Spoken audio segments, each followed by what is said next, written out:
For many years, it's been one of the top rivalries in the GLIAC. Hillsdale and Grand Valley tonight at Lover Stadium. And good evening, everyone. And on a rainy night here in West Michigan, we're going to see some football as two old foes get set to do battle. It's the Hillsdale Chargers in town to take on Grand Valley here this evening on Xfinity and the Grand Valley Sports Network. Hi, everyone. I'm Tom Cleary. Bob Mitchell is away this week. Veteran sportscaster Tom Clyde joins me for our show here tonight. And Tom, during the years that you've been in the business here in West Michigan, you've seen a lot of these young players from Hillsdale playing in West Michigan, and we're going to see some of them in action tonight. They're important guys, too. They have 8 starters, offense and defense, who are from Ottawa and Kent counties, including a couple of guys you're going to see a lot of tonight. John Haley, senior wide receiver from Grand Rapids Catholic Central. He leads their team in catches. And their kicker, Stephen Meddy, he handles all the kicking duties. He's from Rockford High School, so we're going to let you know who these guys are as the game goes on. They are familiar names. Well, one of the problems Grand Valley has had this year, particularly at home, is running the ball. And when the weather's bad, you expect that they're going to have to depend a little bit more on the running attack. That means Kirk Spencer, himself a local star from East Grand Rapids, a guy who's really come on. He's already eclipsed his production numbers from last year in the first third of this season. Yeah, and I think Coach Mitchell would probably love to see another 4-touchdown performance from the GLIAC offensive player of the week. He is rising the charts at Grand Valley State. He's 16th now all-time in career rushing yardage, and he's going to bump that up with even just a modest game tonight against Hillsdale. Well, Grand Valley's won 3 of 4. They've been better on the road, though, than at home. We'll see if they get it sorted out here tonight. It's Hillsdale and Grand Valley right here this evening on the Grand Valley Sports Network. You learn something every single day at Grand Valley State University about who you are and who you can become, about where you've been and where you're going, about your goals and how to accomplish them. At the end of the day, you know what you want from life. Find it within yourself. Find it within Grand Valley State University.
And there's the scene inside our truck. Everybody's staying warm and happy so far. As long as the food and the donuts hold out, we'll have a very pleased crew. Are there donuts here? I missed something. They're down there somewhere. Those guys have got them under lock and key. Tom Cleary with you tonight, along with Tom Clyde, who's in for Bob Mitchell, who will be back in a couple of weeks. This is not the weather we were expecting, and it's certainly not the weather that we are used to here at Lover Stadium. The last couple of times that we've been here, it's been downright balmy, if not hot, and maybe even a little bit uncomfortable. Well, it's uncomfortable tonight, but for a different reason. It's colder. Weather probably in the 40s here for the kickoff. It's a little bit breezy, and it is very, very slick. We've had some rain. It hasn't been a downpour, but it's been steady. We expect it'll be this way for a good long time. Grand Valley won the toss, deferred. Hillsdale thus will receive. And for the Chargers back, Tom Fricky is one of the guys back there. That's the guy they would prefer to see get the football. And I believe the other guy back there was, I think it's Bennett Lewis, the running back. back there. I think I'm seeing Thomas Kruger, perhaps. 13? I'm looking back at, well, that's 43 is Fricky, the guy closest to us. You're right. The guy on the far side. I'm going to guess that that's Bennett Lewis. We're a little bit obstructed because of the rain that is still coming right at us now. But Joel Skipper, if he doesn't fall down, might be able to knock this one with the breeze at his back into the end zone. Just has to make sure he gets a good solid hit. Slow run up. Nice leg into this one, and not exactly returnable. This will drive the return man back. It's a touchback, and Hillsdale will start 1st and 10 on this opening series from the 25-yard line. Here's the way they line up. C.J. Mifsud is the guy that they really depend on. The backup quarterback, LaPrairie, is not going to play. He's hurt. Haley, you heard Tom Clyde talk about in the open, is somebody that they'll look at. It's quite interesting, Tom. They throw the ball a lot. This guy's got pretty good numbers. In fact, the numbers for these two quarterbacks are quite similar. Bart Williams, 64 of 115. C.J. Mifsud, 64 for 114 so far in 4 games this season. Hillsdale spreads it around, though. They're coming out with a power formation here on the opening down and maybe looking to squeeze out a little bit of yardage early. Grand Valley does not jump. It's a straight up the middle handoff, and Grand Valley plays it quite well. It's a short gain, maybe to the 26, just shy of the 27. And the guy that carried the ball for Hillsdale was indeed Bennett Lewis. One of the top running backs in the GLIAC so far this year. I think we're going to get a healthy dose of him tonight. It's Judon who's the gang leader for Grand Valley. It's a good front four. The defensive backs are also playing pretty well, and Grand Valley is deep. They'll play 6, 7, maybe even 8. Second down run, not much there, and this is going to go for a loss. And we saw some good work up front for Grand Valley. One of the guys that got in quickly to bust up that play for the Lakers defensively was the defensive back Garrett Pugnier, and then we also saw Alton Voss, the right defensive end. Sniffed that out beautifully. Forcing him to throw on third down. We're going to see how effective the quarterbacks are going to be throwing in this wet weather tonight. It's going to be difficult. There's no question about it. Mifsud's got 3 receivers to the top. It's still a pretty tight formation right here. Grand Valley's best cover corner is probably Devin McKissick. He's got single coverage. Now he's dropping on this side. Play action fools no one. It's a ball across the middle, and that's caught for a first down. Hillsdale's John Haley with his 16th catch of the year to the 46. And we saw a little slip by McKissick, and you can't really legislate against that, Tom. It's just the nature of the beast right now. The guy who knows the play is going to have a big advantage. Yeah, and, give him credit. I mean, Haley got open, and, he absorbed the hits, and that's kind of what he's been doing all year. He is their best playmaker out of when they split wide. It is a first down, a good toss by Mifsud. Grand Valley a little unhappy not being able to get off the field there in that third down situation. Grand Valley's got good coverage on this first down run. One of the guys that got through there was the middle linebacker Joe Moran, who trips up the running back, Bennett Lewis, who came into this game needing 1 yard to get to 400 for the year. And I'd have to replay the first couple of runs. I'm not sure he's got that 1 yard yet. He's lost a yard on this one. Right. And he's gone on 3 different carries so far for not much yardage. Let's see if Hillsdale switches up here and tries to throw on second down. No, they're going to stick with the ground game. And it's a carry up into Grand Valley territory at the 47-yard line. So a nice pickup here. About 6 yards for the Chargers. And that's the first positive running play we have seen so far. It was Robert Thomas who carried it. He's the number 2 back, but he's got good stats. 20 carries for 147 yards coming into this one. Also a couple of touchdowns. Third down again. Grand Valley will try to unleash a pass rush here. I'm not seeing Judon, though, right at the moment. Don't know if he's switched off inside. Mifsud taking some time. Well, they're going to run it on third down, and it's not going to be productive at all. Alton Voss got there from the right defensive end spot. And, again, Tom, going sideways. No percentage in that against Grand Valley. Well, the Lakers defense was ready for that. I mean, it seemed like probably a passing down, but, they opted to throw. They opted to keep it on the ground, and Grand Valley was not having it. Excellent gang tackling there.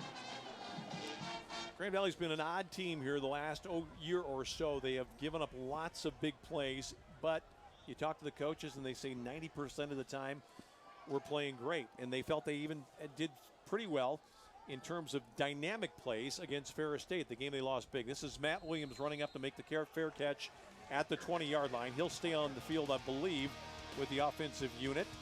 Coming over to huddle up right now on the sideline with Matt Mitchell and the guys. But Grand Valley has Potts back tonight in a starting role, starting to round into good form as he did last week. Matt Williams, another guy, and Brandon Bean has been the big playmaker. We'll take a break right now.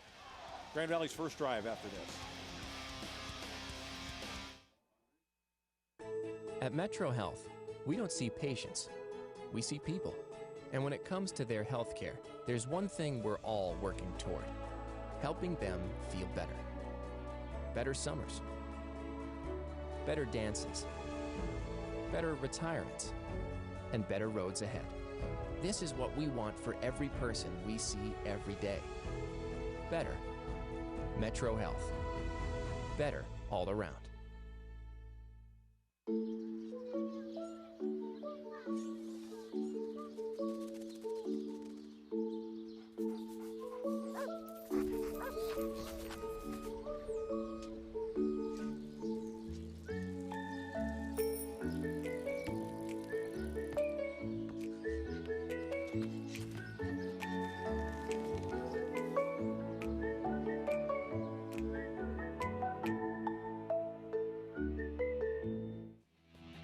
First opportunity for the Lakers here. It is Bart Williams calling the shots. Kirk Spencer's behind him. Jamie Potts to the near side. Single coverage right now. Now Spencer puts himself in a position on this passing down. They're going to come across the middle, and the ball is dropped down there at the 35-yard line.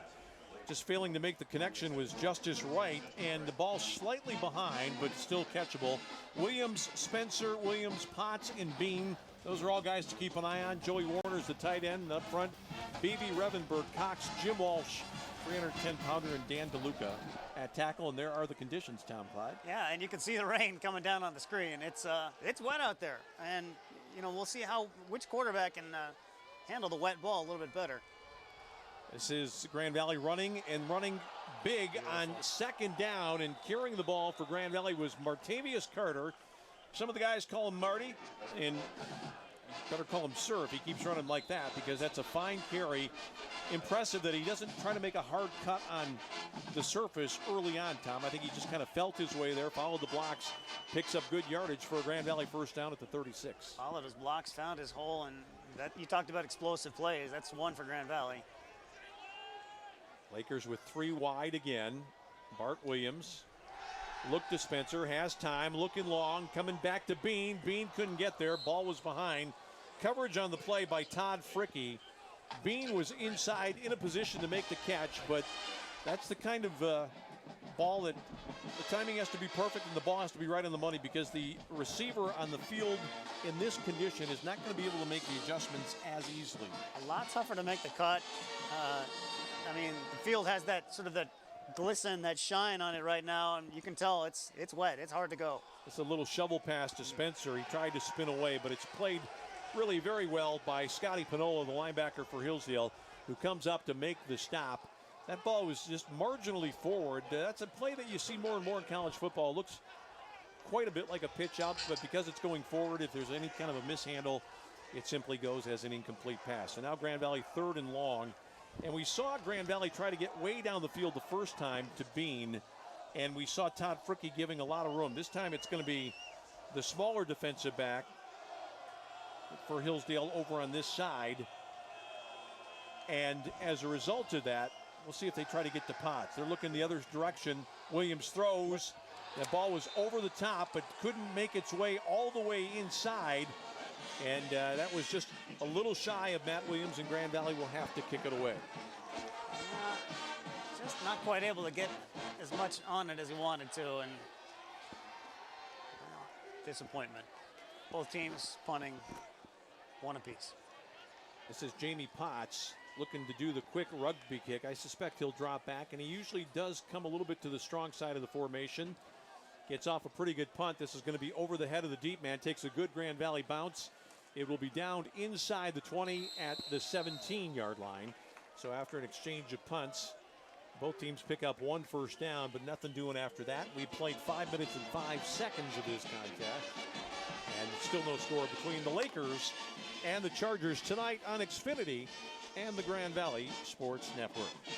I'm Tom Cleary, your host for the action here tonight. Alongside me is veteran West Michigan broadcaster Tom Clyde, stepping in for Bob Mitchell, who is away on some personal business tonight. He'll be back in a couple of weeks. Mifsud has his team back out again. Hillsdale looks like they might be a little bit more willing to open it up this time. They haven't done any business on the ground so far. And they're going to stick to the ground game, and it's just not happening at all. And this has got to be very discouraging because teams have moved the ball, Tom, against Grand Valley on the ground this year, but tonight, zilch. Well, and you had to think that if there was one area that Hillsdale thought it would be able to have some success, it would be with that young man, Bennett Lewis, but it's not happening so far through the first few plays. 2 wide, single setback here. 7-man interior front for Hillsdale, kind of a running formation, and they're going to try to run it again. It's not there. And coming up, Brad Horling from the secondary. Grand Valley rotates at safety quite often. They'll switch Carey and Horling into the game for Pugnier and short, and Horling is on. He comes up to lend the run support, and he makes the hit. He has a nose for the football. 4th on the team in tackles, and it's going to be a long night for Hillsdale if they're not able to open some holes on that offensive line. Well, right, they're trying to play field position right now. They don't want to do anything silly at this part of the yard, but Mifsud's going to have to throw it here. Not much doubt about that. That's going to be a problem for Grand Valley. It's a bubble screen, but I think Grand Valley is going to get a break. I think that what happened was that Matt Judon jumped across. He saw the man in motion, but when they blow it dead, that's always against on the offensive team.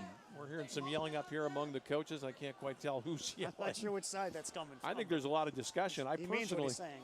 I thought that the man in motion's entitled to go in motion. Judon saw that, and he just leapt over the line, not watching the ball, which is a common mistake for defensive linemen. So what are they going to do here? Second service maybe, like tennis. Yep, it's against Grand Valley. You're right. 5 free ones. It's a little embarrassing. I think ultimately the officials get it right there, but Hillsdale has a right to feel aggrieved because that play was blown dead when they should have had a free opportunity to get the ball up the field. But still, they'll take the 5 yards, and that's the kind of play that has hurt Grand Valley in the last year or so. They cannot get off the field on 3rd down, and this time it's their best player who makes the mistake. Judon is not watching the center snap. He's watching a man in the backfield. If you watch the ball, you never get in trouble, at least on the snap. He's looking inside this time, and he doesn't jump when the H-back goes in motion. Now Hillsdale's going to try to run it with the quarterback, and Joe Moran was there. He came up very quickly. Also helping out was David Talley, the other linebacker, and Hillsdale looking a little bit anemic, Tom Clyde, at the start here tonight. Well, and you talked earlier about Matt Mitchell being excited about eliminating the explosive plays. Right now, Hillsdale's it seems like they're getting more negative plays than positive when they try to run the football. And this is going to become a game of field position quickly, and Grand Valley's about to seize advantage. They're going to tilt the field right here. Matt Williams is a guy who will run up and make the tough catch. He's not going to have to run up too much on this one, but he does make the catch, and it's a great run back by Williams. Williams, one man to beat. Got rid of the punter. Inside. Matt Williams to the house. Touchdown, Lakers. Well, that's an explosive play. I'll say, and what this kid does is that he'll catch it and he'll go directly into traffic, which most punt returns start with a dynamic first move. You've got to make somebody miss right at the beginning. And Williams, with that punt return for a touchdown, gets Grand Valley on the board. Great work by Williams, and an excellent block downfield by Joe Robbins, bringing him for that final move to take it in the rest of the way. And Matt Williams is not done with scoring plays just yet. He's the holder on the extra point try by Skipper. Grabbed that one nicely. Flag flies. Hang on, we won't break away just yet. I think Grand Valley is going to have to do it again. There was some movement in the middle of the line for the Lakers. A procedure call. Let's see Williams. There is the first miss, and that's Fricky right there. Now, look at that little head and shoulder juke, and then right back up the middle again. And he goes past another guy who should be able to make the tackle That was Stephen Meddy, the punter, who came up on him. But this guy's a rare athlete. He's a lot like Jamie Potts, a baseball player and a good prospect in another sport. Two-sport athlete. Started at Division I Northern Illinois, but he's been a real find, really, from his first game at Grand Valley last year. That was a gorgeous punt return. So they back up. Skipper hits this one from the 15. The ball is down, the kick is up, and the kick is through. Now our break. 7:28 left in the first. Lakers on top, 7-0. What if a home phone could also be a smartphone? And what if that home phone could save you money on your home and wireless bill at the same time? With Xfinity Voice, you get amazing technology like readable voicemail on your smartphone, caller ID on your TV, and even text messaging, all for a low price. Start saving with unlimited nationwide talk and text and switch to Xfinity Voice for just $19.99 a month for 12 months. Call 1-800-XFINITY today. I'm almost done. Now you can pay your bill, manage your appointments, and check your connection status. Anytime, anywhere. Oh, so you're protesting? Okay. Introducing Xfinity My Account, available on any device. Now the crowd is wet and a touch on the docile side. Those got to be Hillsdale fans over there right now. That could be just about anybody because it's a tough night to be outside. Skipper's got it on the tee. Matt Williams' first game was at Azusa Pacific last September, Tom, and he had a fourth quarter punt return similar to that when they gave Grand Valley a chance to win the game with a late field goal. They missed it and then lost in double overtime, and that was kind of the beginning of a terrible run in September. Hillsdale is back at it, and there's a big hit. The ball's on the ground. Boy, somebody took a shot for Hillsdale, and I think it was Bennett Lewis, who was the return man there, who got hit pretty hard. And one of the guys down there for Grand Valley in coverage was Ben Hutchins, the backup running back. Not sure if we're going to see this one again or not, who got the shoulder on him. That ball was on the deck for a moment. Grand Valley is hitting hard tonight, and there are going to be some sore Hillsdale players tomorrow if this continues like this. Well, when you have a conservative game plan, let's take a look at it again. That is indeed Ben Hutchins, and man, that was a knock. If you have a conservative game plan, it only works until the point where you can't use it anymore. Now they're going to try to run the ball again, and this time it does work, and there's a guy out in space. Grand Valley's going to get the tackle up around the 37-yard line. The ball carrier for Hillsdale that time was Joe Reverman, the redshirt freshman from Grand Ledge, the third back that they have used tonight, and they found something happening on the left side. Boy, it's just a good run up the middle, and he breaks to the outside, got away from Rosenquist, who never got his head up, and finally Grand Valley gets over, and it's Kyle Short that has to make the stop in the secondary. One of the first big holes they've had to run through so far tonight. I think the Grand Valley coaches will look at that and say we played it pretty well, we just didn't wrap up. Mifsud with time out here, a little out, that's good for a first down into Grand Valley territory. Nice pitch and catch, beautifully done. Ryan Patrikas there on the receiving end. Pattern that took a little bit of time to develop, and the nice wrinkle here is they roll the quarterback out of the pocket to let him buy some time. And Patrikas, as both receivers have a hard time staying up on their feet, but Hillsdale is into Grand Valley territory. For the first time. Mifsud is a 6'4" quarterback, 5 touchdowns on the year. This looks like a power running formation again, and they're going to run left again, and they've got some room on the left side. This is going to have to be a play made by Grand Valley's Dante Carey. Former corner turns safety, stops that one, but it's a pickup of about 9 on the play. So Hillsdale, with runners going left toward Matt Judon, twice making yardage. But Grand Valley on the strength of a 61-yard punt return for a touchdown by Matt Williams with the first quarter lead as we tick down inside 6 minutes remaining here in the opening period. Mifsud has Lewis as his H-back. Gives it off to Robert Thomas inside. A little bit of a misdirection look. They faked the reverse there with Brian Newman, the wide receiver, but Grand Valley was never really fooled on the play. And it's a short pickup, but it does give Hillsdale a first down here at the 38-yard line. Hillsdale quickly to the line of scrimmage again. 2 wideouts, a single running back, so they've got that tight end in there right now. And an unbalanced line, as a matter of fact, as well. Run outside, good for a couple. The ball carrier there for Hillsdale again is Reverman. He's 5'9", a redshirt freshman. And we talked about Thomas and Lewis. I'm not so sure if Tom Clyde, if Bennett Lewis might have been nicked up a little bit on that kickoff return. And we're going to have to keep an eye on the sideline to find out if he's going to be back in this drive or anytime soon in this football game. Definitely rotating their guys in, maybe a little more than we thought they would. I'm looking over there right now. I think I see him on the sideline, and I see him right at about the 50, and he's shaking his arm as if he got a stinger on that kick return. Exactly, that's exactly what he's doing, his right arm. Mifsud looking to throw, getting some heat. This is up in the air, free ball. And I'll tell you what, that's the kind of play that is so dangerous for a receiver, because once a tip is made, it's open season on receivers. And Ryan Patrikas got clocked as he tried to hunt that one down in the middle of that Grand Valley secondary. I don't know if we'll see it here. He's the intended receiver. The ball is touched, and I don't think we're going to see it. I don't know if it was Judah. It wasn't Talley that got it, but somebody else. But there we see at the end, Patrikas got run over. 3rd and 8 now for the Chargers, trailing by 7. Into Grand Valley territory, though. Boy, the pressure really on these Grand Valley corners now, playing press coverage. They're going to have to be able to turn and run. This is a ball over the middle. It's a first down, I believe. That's a nice play. McKissick on the coverage.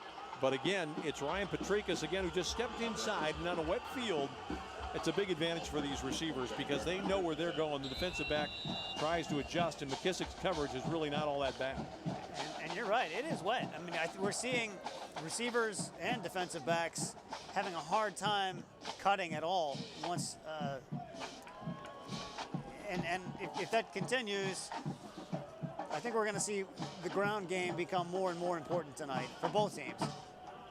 Well, how's this for a power formation here? Everybody in the box, and Lewis is back in, but there's just nothing there going inside. And coming up very quickly is Colin Schlosser, the backup middle linebacker, a guy who played well against Southwest Baptist, actually recorded a safety in that game on a hit in that contest against the opponent from Missouri. And he makes the tackle right there. Young local player that they like a lot. He's in there right now as Grand Valley is rotating people in. Schlosser's in the middle, taking over for Joe Moran at the moment. Grand Valley playing 2 deep, it looks like, here in this pass situation. 2nd and 10. Hillsdale, though, is not going to be deterred. They're going to keep running it. Lewis took another tough hit. Schlosser got him. One of the people that was over there for Grand Valley was Pugnier, who came up from the safety spot. But nice work by 49 in black in 2 plays here, Tom Clyde. Absolutely, great stuff. And you're right, I just saw Lewis get up, and he shook out his arm again just a little bit. I do think it's bothering him, but he's going to try to play through this right now. And Grand Valley is not fooled right now. They are locked in on Hillsdale's running game. Matt Mitchell's not happy about this. He's got the wrong group of people out on the field right now. Nick Postma is looking over at the freshman defensive back, Jacob Studdard, and he made his intentions clear, and then he gathered his guys together and said, you guys have to communicate a little better right now. He's talking with, I think that's Kyle Short out there possibly, and Studdard. Maybe it was Trey Walton. So the field looking from that shot right there, which is a beautiful picture, like the rain is just a minor bother. It's not really affecting the players. I think the quarterback has not had a wet hands problem yet, but it's just that little bit of rain that's made the field probably a little bit slick. If it were a complete downpour, it might be a little different. But right now, there's just, as you mentioned, a little bit of a sheen on the field right now, Tom, and we don't really know that these players have sorted it all out just yet. And we were talking before the game, we weren't entirely sure that we were expecting this tonight. Maybe the coaches had a better handle on the forecast than we did, but it hasn't stopped since it started a couple hours ago. Well, the last word we had, it'd be like this for the first half, probably, maybe better as the night goes on. 3 minutes left in the first quarter. Grand Valley 7, Hillsdale nothing. It's 3rd down. It's Lewis again. He's got a convoy, and it was just absolutely the right play called to pick up a first down to the 15-yard line. Grand Valley was guessing pass all the way, and it was a little inside handoff that goes to Lewis, and he's 5 yards down the field before anybody ever touched him. You see the big man out leading the charge. I believe that was Dan Drummond, the pulling right guard, who was out there with him. And the center 60, Aaron Price, got down the field as well. You're right. That was the right play call. And this is Lewis running outside Great this time, and he got Great hog-tied. tackle. Yeah, you're absolutely right. Pugnier came up from safety. If he doesn't make the tackle, and it's a gain of only 1 on a play that could have produced 6 for the visitors.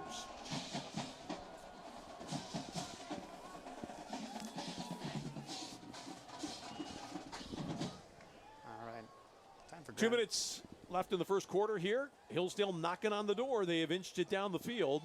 They've come up with some big third down conversions. Mifsud managing the game pretty well right now. This is Thomas, the second back, brought down by Marquez Goldman after he picked up a couple of yards down near the 10. So Hillsdale's in a position to get a first down. You know, we're still early in the game, but you wonder if the defense is getting a little tired because they didn't get much of a break with the punt return for touchdown. And this is a very long drive they're having to try to stop Hillsdale, and they need to get off the field.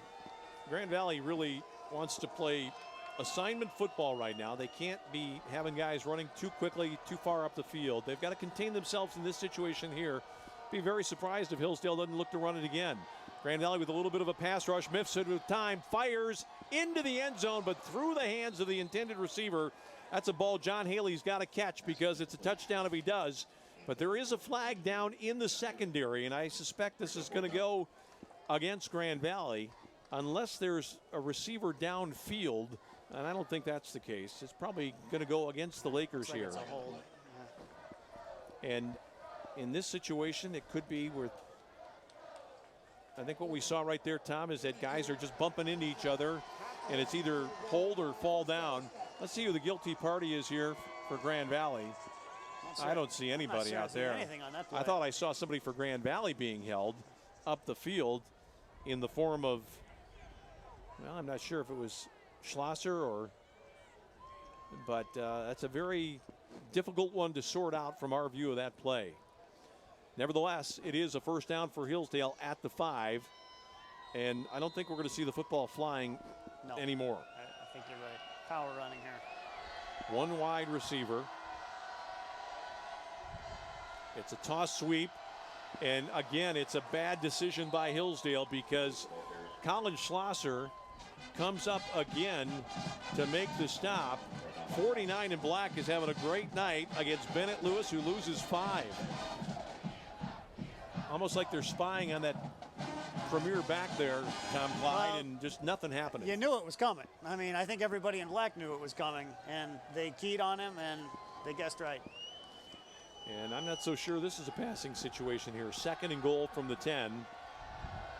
Single coverage on the corners. Grand Valley still expecting a run. And I hand it off on the reverse, and what a play made by Grand Valley. It's Jacob Studdard out there, and also getting up Alton Voss, the defensive end. Another loss on the play, back all the way. Let's see it again. Well, it's a super play by Voss. I thought Studdard actually took the dive guy, and it was Voss who made the tackle there. That's the quarter right there. And that's all the way back to the 17-yard line. We'll take a break. We'll find out what happens next when we come back. Grand Valley on top in the early going here on the Grand Valley Sports Network. Dudes, yeah, been a couple of A-plus roommates. And I hate to do this because you guys have been cool with everything. You're cool with my band. You're cool with that English accent phase, remember that? We're literally out to milk. And that theater troupe. Rain down up. Hey, could you give me a second, please? But State Farm's helped me be really smart with my money, and I got my own pet now. Oh, no big deal, Mom, Dad. My new place doesn't allow pets. Dylan's gonna have to stay here. One love, Pops. Start out right in life. With everything from renter's insurance to your first bank account, State Farm is there. My fat hand came! My fat hand came! Oh my gosh! Yes! That's great! They gave me funny, Daddy! really good. They look good. This is my fat head. I'm so excited for her. The goosebumps. Oh my gosh, that's awesome! Do you like it? I love it. All right, the Laker dance team, national champions, 2 years running. Doing their thing for us here tonight. Grand Valley's defense trots back on the field. So far in this series, it's gone very well. 2 tackles for losses. One by Schlosser, one by Voss. Third in the end zone to go for Hillsdale. Grand Valley certainly expecting a toss on this play. We'll see what Mifsud is able to come up with. 3 wide to the top. Grand Valley's got things tilted a little bit that way. Misfit looking to go to the corner of the end zone. It's going to be a touchdown. Beautifully conceived play and a nice catch by Srebrenak for the score. And really full credit to Keith Otterbein for that play because they had it set up going left. They came back to the only receiver on the boundary side of the field. Mifsud made the toss, and it's a 17-yard score on the first play of the second quarter to Srebrenak to give Hillsdale a chance to draw to a tie here. What a drive. I mean, I don't know how many third downs they converted there or what the time of possession was, but that was a victory for Hillsdale to march the field and even this game up at 7. Absolutely, no question about it. Meddy is on for the extra point try out of the hold of Timmy Mills. The kick is up. The kick is good, and we should point out that Mills himself is a backup.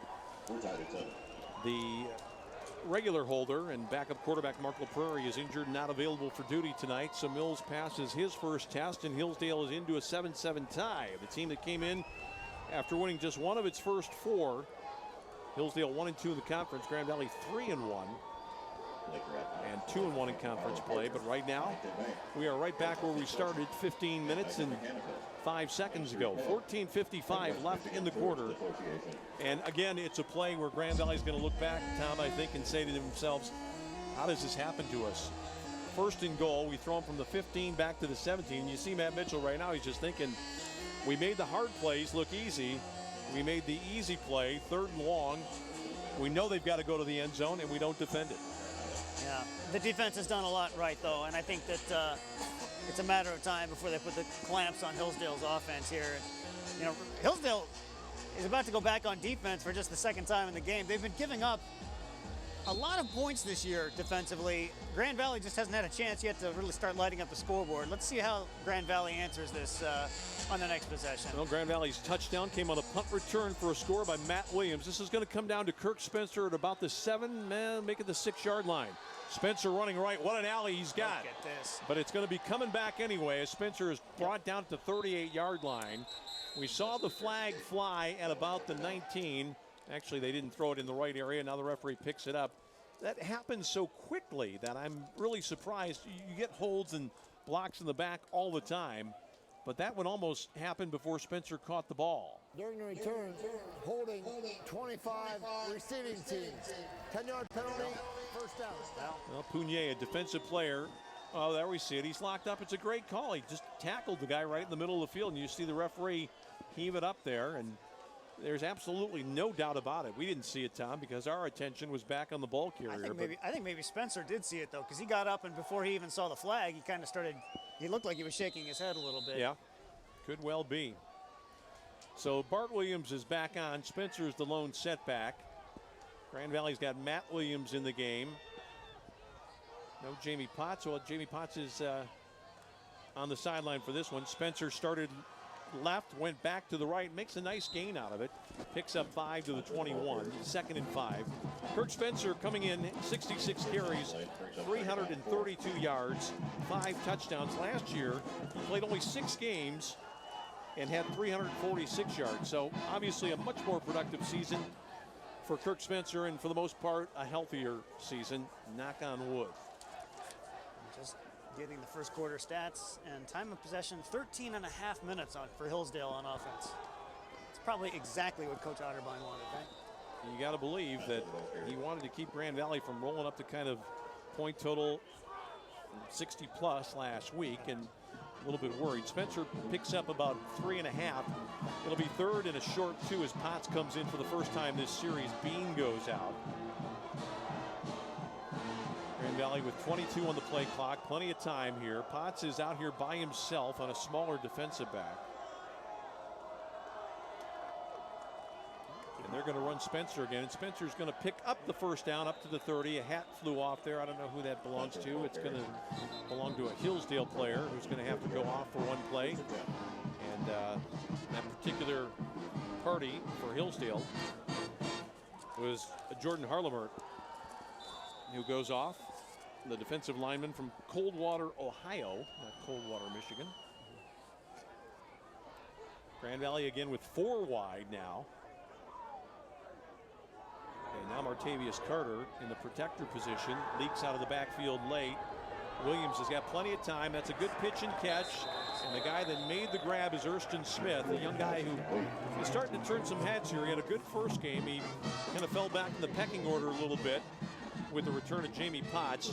But this is the kind of play that we need to see more from Grand Valley, is the intermediate pass. It's a simple out, gets both feet down, sees the ball right into his hands at the 45. Good positive gain, but the offensive line providing protection for Bart Williams, who stepped up nicely and delivered there. Now Grand Valley throws the screen. Bean keeps his knees off the turf, makes a nice move to the outside and picks up 7 into Charger territory. Positive first down play. Yeah, picking up the tempo and obviously wanting to respond to that Hillsdale drive and touchdown. And they're halfway there already. This is a good looking drive so far. It was Fricky who made the stop. Also helping out on the play for Hillsdale was Spencer Nels, the defensive back. Martavius Carter stays on. He's going to get it here on this play. Carter with a burst. Carter still moving all the way down to the 30-yard line. It's a pickup of 19 on the play for Marty Carter. Grand Valley another first down on the move. Burst of speed, even in slow motion, this is going to look pretty fast. Great run. Yeah, great run. Didn't look like a lot was there, and Grand Valley did not get that burst early on.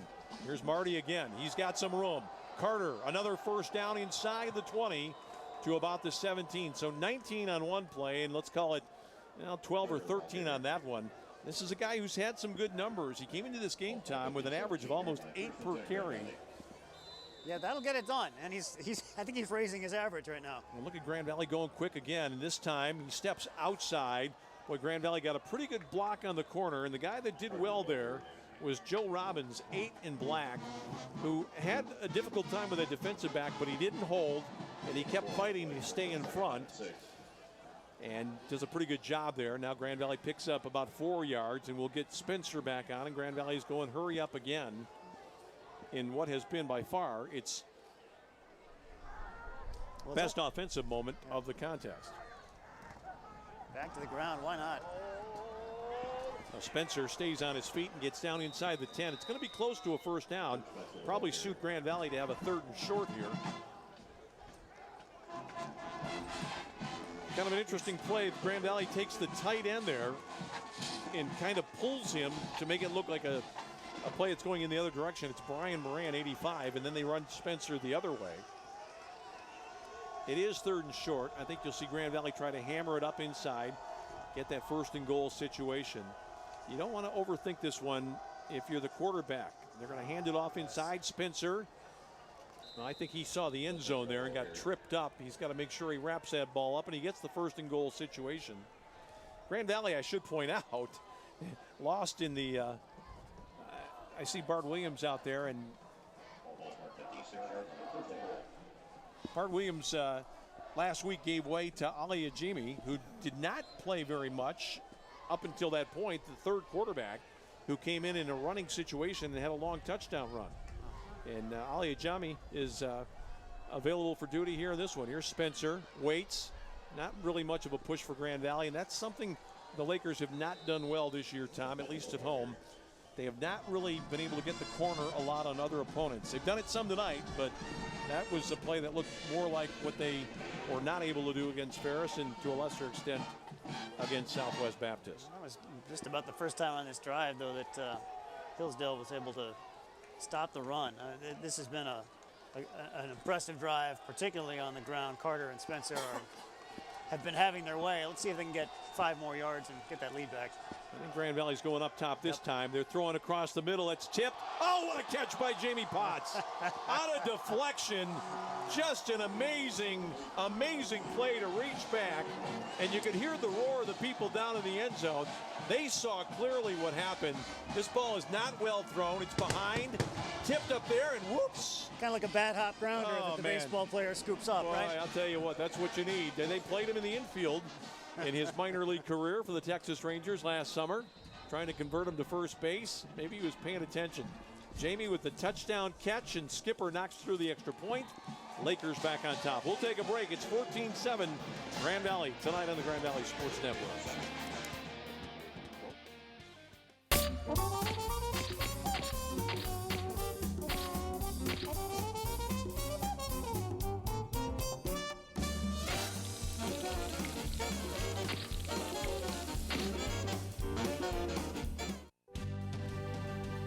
You learn something every single day at Grand Valley State University about who you are and who you can become, about where you've been and where you're going, about your goals and how to accomplish them. At the end of the day, you know what you want from life. Find it within yourself. Find it within Grand Valley State University.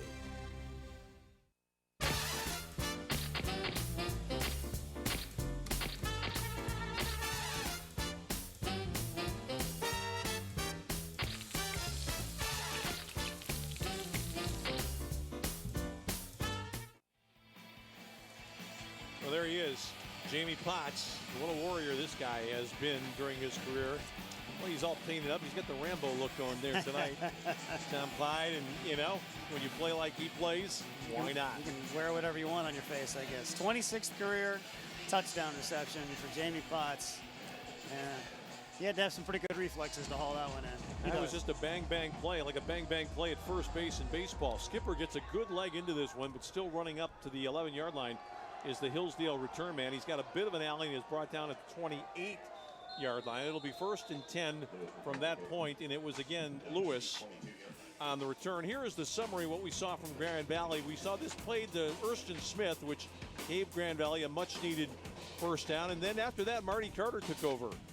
Goes for 19 on this one. On the very next play, he had another first down run, and then later the toss deflected. That was not a good ball by Bard Williams. He can thank his receiver for padding his stats on that one as Mifsud is back out. We'll see if Hillsdale can maintain the momentum that they got with that last drive. They're looking to throw on first down. That ball's across the middle, and that's well played this time. Grand Valley getting a good effort from Trey Walton on the corner. Really the first time we've seen a corner be able to jump around a little bit, Tom, and get inside position to make the knockaway.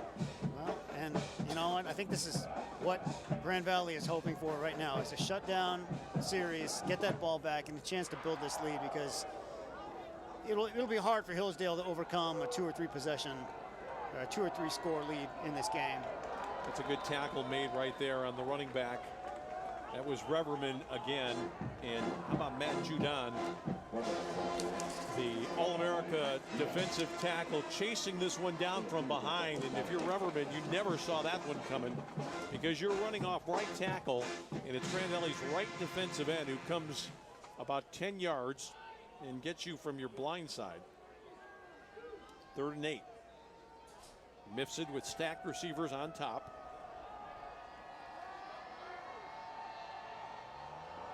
And he looks to be going that way again, but he got some pressure. This ball's going to be caught, but not enough for the first down. Nice tackle made quickly by Goldman. The catch was made by Ryan Patrikas. Hillsdale will have to kick it away, and Hillsdale a bit lucky here. Looks to me like the quarterback's getting hit just as he delivers. That one could have turned out a lot worse. Great pressure, great heat, and there's the shutdown series they wanted. Well, Mehdi is back on to do the kick, and you wonder what he's thinking about. Last time I kicked it to this guy, he took it to the house, and what he has to be careful about here is not out kicking his coverage, because he's got a little breeze behind him, and he's going to kick a very fine one. It's high but returnable for Williams at the 20. Williams breaks the tackle again, but it's going to come back. Grand Valley got a hold down. Great move, though. Yeah. And that is the kind of gutty move that this kid will make every time. He'll run right into the teeth of pressure. And Grand Valley questioning that call a little bit. I think the guy that they nailed is Ben Hutchins. And there you see Nick Postma. He's not happy about it. He was looking right at it. It's going to come back. And maybe we'll get a look here on the replay to see if we can note the call here. Blocking him back, 85, return team. That penalty. Well, they're saying it was against Brian Moran. I thought that 28, return team.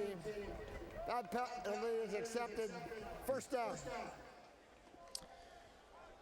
Well, it's a problem right there. There's the first one. That's got to be Moran. No, that's actually the one that they've got him twice. And you know what? You look at it, and they've got them both right. There's no question about either call. No doubt.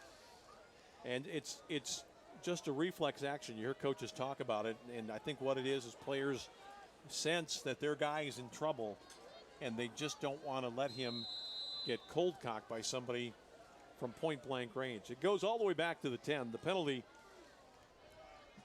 that they took was the one against Walton, I believe, and this is going to be Grand Valley running it on first down, out pretty positive yardage to about the 15. They'd like that all day long. They haven't had that all year long, but started to get more of it last week. And the first down carry was by Martavius Carter. Carter's going to come out. Spencer's back in. They're going to rotate it, Arrested and maybe Dry back into the contest. We got to look at Jack Ginn on the sideline with the Grand Valley assistants. What an impressive 1-2 punch these two are, Spencer and Carter. I mean, you take one out and the other one comes in, and if you're the defense, one isn't better than the other. Bubble screen this time. This is positive yardage out to the 19-yard line. I think that was Dodson that caught that ball. No, it wasn't. Yeah, it was Nick Dodson. Nick Dodson dropped the ball against Ferris on what would have been a huge gain for Grand Valley, and Matt Mitchell came right out and said, you know, he lost a little bit of our trust with that one, but he gets it back here. He's a true freshman wide receiver and a guy that's really highly thought of around Allendale. Third and short here. Wonder if Grand Valley goes quick count. They were thinking about it. Spencer's back there. Pistol formation here for Bart Williams. They're going to run Spencer on the left side. He's got a man to beat. Got around him. Tiptoes down the sideline, then gets tossed out. The guy that made the final hit for Hillsdale. You saw him in 45 in white, Jay Rose, but not before Kirk Spencer is able to pick up the first down. He stayed on his feet there. Actually got a couple, 3 extra yards on that little. Great footwork, and he is so elusive. What a great career Kirk Spencer is having. Yeah, Spencer has done a lot of things. He's been a guy who's been able to catch a ball. He's been a return man. Man, he's getting it done on the ground. And he threw a touchdown pass last week as well. Indeed. They fake it to him this time. They're looking down the middle. There's Potts, and that is not a ball that Jamie Potts hardly ever drops. Well, he caught one that maybe he shouldn't have caught for a touchdown. I think that's a little bit of a sign of rustiness. He had a similar play in the Ferris game where I don't think he got his hands right. He's got, he couldn't decide which hand to get up on top and which hand to get below, and he kind of went up with both, and you could tell he was sort of deliberating as that ball got there. Right on the money, should have been caught. And Matt Mitchell said these two have been working, Williams and Potts have been working to get that timing right, and it's a work in progress. Grand Valley tries to trap with Spencer. He goes back up the middle on second down. Just a short game for Spencer. It's kind of an interesting play that you see with Brian Moran starting on the left side, then almost acting like a pulling lineman getting into the hole. But Spencer has not gone really where those plays have been drawn up. He's freelanced a couple of times. So here's a third down situation, which might require the Lakers to look back at Jamie Potts again. The small defender over on this side. Bart Williams is going to buy himself a little time throwing late. That's way too high, intended for Matt Williams on the sideline. That's something that they can't really expect Bart Williams to do too much of in his first season. He's not as mobile as you might like. Not Jason Vanderlaan from Ferris, certainly. And that time, in that situation, he had a little bit of time. I'm sure the quarterback coach would like to see him get turned, get squared, try to get his feet down underneath him a little bit, as Potts will be on now to kick it away. I'm not sure why Hillsdale's doubting Grand Valley's willingness to kick here. They are moving up pretty close to the line of scrimmage, and Jamie gets a high kick off that's going to be taken. A fair catch right at the 33-yard line. 5:50 until the half. Grand Valley on top 14-7 tonight on the Grand Valley Sports Network. How's it going? Nice to meet you guys. I have these 2 laptops. We're gonna each download a TV show. I'm gonna download it on Xfinity, and you guys are gonna download it with AT&T Uverse. And we're gonna see who goes faster. Go. Well, this is a no-brainer so far. How's AT&T doing? Struggling. I'm ready to go. We'll wait for you guys. Looks like we're gonna be waiting for a while. Don't let Uverse slow you down. Upgrade to an Xfinity X1 Triple Play from Comcast and save when you bundle. See for yourself. Call 1-800-XFINITY or visit Comcast.com today.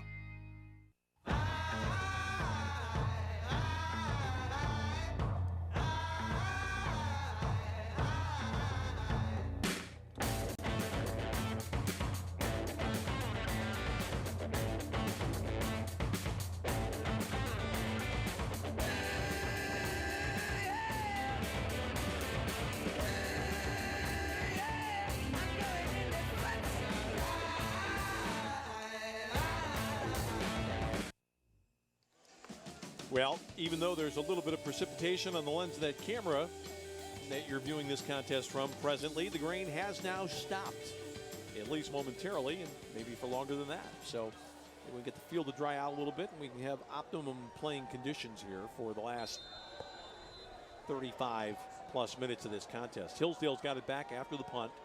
Good field position at their own 33-yard line. The Chargers getting ready to move. And they're going to stick with the ground game again. Not much there. Shooting the gap that time was Talley, who tried to get an early hit on the running back Bennett Lewis. But Lewis manages to squeeze out a couple to about the 36. This feels like a big drive right here. Like if Hillsdale's able to score here and get into the halftime, perhaps tied, I mean, it has the feeling that Grand Valley has really outplayed Hillsdale to this point, but it doesn't show on the scoreboard. The Lakers really need to contain them and get a stop here. Well, Hillsdale's got a little bit of breeze to play with right now. They're going to run it right up the middle again, and still not much of a push that time for the ball carrier. A gain only to the 38 for Lewis. It's going to be 3rd and 6 coming up. And these are the kind of plays, Tom, where Grand Valley has been susceptible over the last year or so. And I think part of it is Grand Valley is really keyed into a guy like Judon, like Alton Voss. They want to get the big push. Sometimes they've been guilty of overcommitting, not staying in their alley, not staying in their lane, and they overrun plays occasionally. Grand Valley's got some people jumping around right now, playing too deep in the secondary, though, fully expecting a pass. Hillsdale's loaded up to the near side of the field, and they're coming this way, and that ball is smashed down by Matt Judon, who almost got that one back with nothing but green space between himself and the goal line. Beautiful play by the All-America defensive end, Matt Judon. That was fantastic pressure, and you're right. He was very close to making this 21-7. This guy's had 2 serious knee operations, and yet despite that, there are people here from the NFL sniffing around him all the time. They feel that if he's healthy, he is certainly a prospect for their league. Meddy gets the punt off. Matt Williams is going to take a flyer at this one from the 22, steps into the hole again. Again, that's a great punt return. When you get 10 after the catch on a punt return, you've done well, and Williams has done it again tonight. To go along with his touchdown, he gives Grand Valley pretty good starting field position here. And no flags, so happy to see that as well. You're right. He's had a big impact on this game so far. Had a chance to talk to Matt for the first time last week with Jamie Potts, and Jamie Potts has been kind of his mentor. Yeah. They're both baseball guys, and they're quite similar. Jamie Potts has been a tight end, a split end. He's also the punter. Matt Williams is the punt return man, the holder on placement kicks. He's just an adrenaline junkie and a very good wide receiver to boot. They both wear a lot of hats, and they're both good at it. Little screen here. That's a nice little look by Grand Valley. It didn't turn into much as they sniffed it out, but it was a center screen, a call we haven't seen this year, to Kirk Spencer, and you have to applaud the creativity of that one, because if you're Hillsdale, you haven't game planned for that one, because that's just something Grand Valley does not really do. Throw the ball in that position of the field, and certainly not to a back. But you got to know where Kirk Spencer is at all times. I'm sure that they've been watching plenty of film of him all week after the way he went off against Lake Erie last week, and he had no chance on that after he caught the ball. Grand Valley's got a man wide open here, and this is Bean, who's going to pick up the first down just because of his long body. He was able to twist away from Todd Fricke to the 43-yard line. 1st and 10 Lakers here as the clock winds down. A lot of pad there, and Williams did well to get it out to Bean. Bean's a big, tall guy at 6'3". Lakers want to go quick here. They've got enough time. They're only 46 yards away, or 56 yards away from the goal line, but they can't afford any miscues. Justice Wright is back in the ball game along with Spencer right to the top of the screen. Bubble again. This is Nick Dodson, who goes out of bounds. Did well there, young Nick did. His second catch of the ball game into Hillsdale territory at the 49.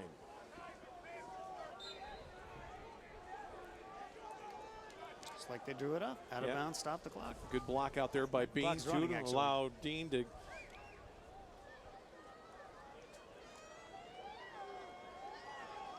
Grand Valley gets positive yardage on that one. Spencer again. We're going to run it with Spencer this time. He's got a little bit of room on the right side. Spencer got away from one tackler, but not the second. He made the first man miss. The linebacker, I think it was Jay Rose over there, had a shot at him. Couldn't bring him down, but Grand Valley does move the chains. Still plenty of time for the Lakers. 2:42. The clock stops as they get the chains sorted out, and now the restart. Grand Valley trying to get this play called in from the sideline. Williams is out there. Jamie Potts is the receiver to the top. He's got single coverage, it looks like right now. They're looking this way, though. They just had to heave it down here from Matt Williams. Couldn't quite get there. And Matt Williams a little bit slow getting up. He's okay, though. Fricke had the coverage. I think, Tom, that Matt Williams looked at that and thought he might have to play defensive back on that ball because he never got behind the receiver, and he thought that might be bad news. And as it turned out, he very nearly was able to make this catch. He sure was. He got a little bit of a bump there. That was, I wouldn't say flat out it was interference, but it was certainly enough to take Williams off his stride there, and I think he might have been thinking he was going to get a call. It was kind of a defensive posture. He was in there at the end, but here we go again. Grand Valley looking for Nice Potts, and Jamie's got this one. He's down to the 26-yard line. That's a big pickup for the Lakers. Total of 18 on the play to Jamie Potts, and the kind of ball that he dropped a little while ago, and you didn't think, no, he's not going to drop two of them. Yeah, the two of them are getting their timing down, and you know what? If I had Jamie Potts to throw to, I'd be going to him as well. That's he's a big target. Grand Valley's got some other threats. They're going on top to Jamie. He's out there with the defensive back. That was a small guy out there on him, and Jamie was able to really break that one up. That ball could have been intercepted out there by the Hillsdale defender. A little bit underthrown. Jamie ran past him at the outset, but the ball is not quite there, and both guys are thinking they probably should have glommed onto that one. Grand Valley's got it 2nd down and 10 at the 27. 1:54 now left here in the first half. There you see the score at the bottom of the screen. Lakers up by a touchdown. Grand Valley tried to bubble it. Williams had to reorder. That's a good play there, and he slides down. That's okay. Good improvisation by the quarterback there. And still really, there's no hurry here, even though it's... Yeah, they might be going too fast, actually, right now. I mean, they got a minute and a half to go. There's no reason to rush anything, and they won't. They're taking their time, making sure they get the right play in. That was a good play by Williams. They tried to bubble it to the outside. Hillsdale jumped the route. He pulled it down. If anything, he could have gone sooner, but he did well to slide. Now he's got to avoid a sack in this situation. Running left, throwing. It's out there. It's caught. Matt Williams dragging people out of bounds at the 7-yard line. Boy, Matt Williams having a night. He is. Returning kicks and swatting balls away, and this great catch and dragging a guy with him down to what, at the 5-yard line, leaving the Lakers in great shape there. That's Fricke, a pretty good defender that he pulled for about an extra 5, and not only that, he got to the boundary, which stops the clock with 73 seconds left in the period. I suspect we might see Mr. Spencer here for Grand Valley. Now they're going to throw it. It's Potts on the post, and it's a touchdown. Beautiful play action there, and Jamie Potts is into the end zone for the second time tonight with 1:09 left in the half. Grand Valley moves on top by the score of 20-7. Yeah, Jamie Potts is back, and the Lakers are happy to have him, and they're starting to build this lead up just like they wanted to. Skipper on for the extra point attempt at the north end. Out of the hold of Matt Williams, who had a big part in that drive, puts it down nicely, and Joel, who's been aces this year, now 21 of 22 on placement kicks. Lakers up by a couple scores. We'll take a break and return with more tonight on the Grand Valley Sports Network. Correct, I have a life mate. Is that consequential? With whom are you communicating? Jake from Planet State Farm. Jake from Planet State Farm at 0300 hours. State your identity. It is Jake from Planet State Farm, home of Discount Double Check. Describe your apparel, Jake from Planet State Farm. Khakis? Khakis. Explain. A dull earthly garment covering male extremities. Sounds most appropriate. Save mass quantities, even at 0300 hours. Get to a better state. You learn something every single day at Grand Valley State University about who you are and who you can become, about where you've been and where you're going, about your goals and how to accomplish them. At the end of the day, you know what you want from life. Find it within yourself. Find it within Grand Valley State University. Grand Valley started out on this cloudy night with people wondering about the weather, but the fans are still here in numbers. They're enjoying themselves. Louis leading the line. A lot of happy folks here tonight. Grand Valley went ahead 21-7 on that last touchdown pass to Potts, but Kirk Spencer has limped off, and I think he's going to go directly to the locker room. And I don't know that it's a serious injury, but he is limping rather noticeably, and I would say his availability for the remainder of the night appears somewhat doubtful. Might be a question of him getting taped inside there. It appears to be, I would say, a right leg injury as I saw him go off, but there he is. Moving a little bit better now, actually, Tom, as we see him going up the runway. Yeah, he looked pretty frustrated over here on the sideline as he was walking off. I didn't see what happened on the touchdown play, but clearly it looked, an ankle or something. I mean, Yeah. we're going to find out before long. It was rather innocent looking. He was actually, they faked to him, and then a quick post to Potts for the score. Mifsud, I would believe, Mifsud's gone out of the ball game right now, as a matter of fact, for Hillsdale. I know that's Mifsud back on number 12. I'm sorry, I lost track of him for a second. And it's a short gain for Lewis, and Grand Valley takes a timeout with 59 seconds remaining. Trying to get the ball back, you think? Let's go back and take a look at the last drive, Tom, and we'll see how Grand Valley got it into the end zone. This is the toss early on to Dotson, then Spencer looking sharp as attack right there. Later, Williams over the top. That's a ball that was collected for another first down. It's probably the biggest play right there to Matt Williams. Play of the drive right there. Down to the 7, and we would have seen Spencer, and that's the play that Spencer was hurt on right there. I don't know. He might have pulled up right on that play fake, because I don't think there was really any contact with the Hillsdale player at all after he went into the hole. Hillsdale is going to just play Grand Valley out of timeouts here. Yeah. Well, the good news is Spencer has a little bit of time to find out what ails him and get better, hopefully, for the second half. We hope.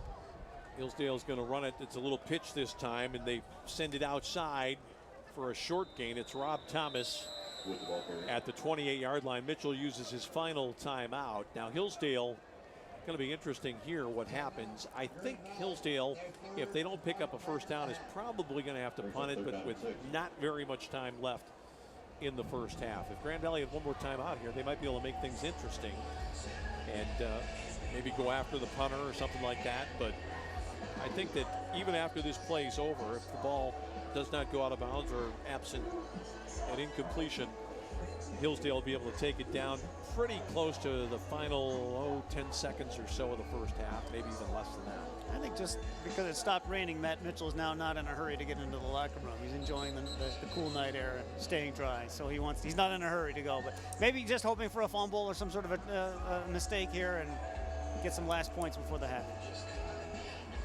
Well, Hillsdale's not going to take any chances. I don't really think that's going to happen. Keith Otterbein has a very bad memory of the game here in 2010, where he took a chance at the end of the game trying to help out one of his star players, and it backfired in a colossal way. We're going to talk a little bit about that play that occurred on a night kind of like this one, but on the grass 5 years ago. Mifsud throwing, and I cannot believe that. He throws it and bounces it. There's 48 seconds left in the half, and Hillsdale will have to kick it away. I'm shocked by that call. As disciplined as they were staying with the running game all night, Tom, to throw in that situation and now have to give it back to a guy who's already returned one for a score. Not good. And, you know, with I mean, they're going to get the ball back here with 35 seconds, a couple of first downs, and, you know, you've got a legit field goal shot here. Or a great punt return, as you said. This could get interesting. I think Grand Valley might be coming after this one. They're coming with some heat up the middle. Mehdi gets it off. Matt Williams back there trying to fair catch it. Does. Nice play by Matt at the 34-yard line. Well, stranger things have happened.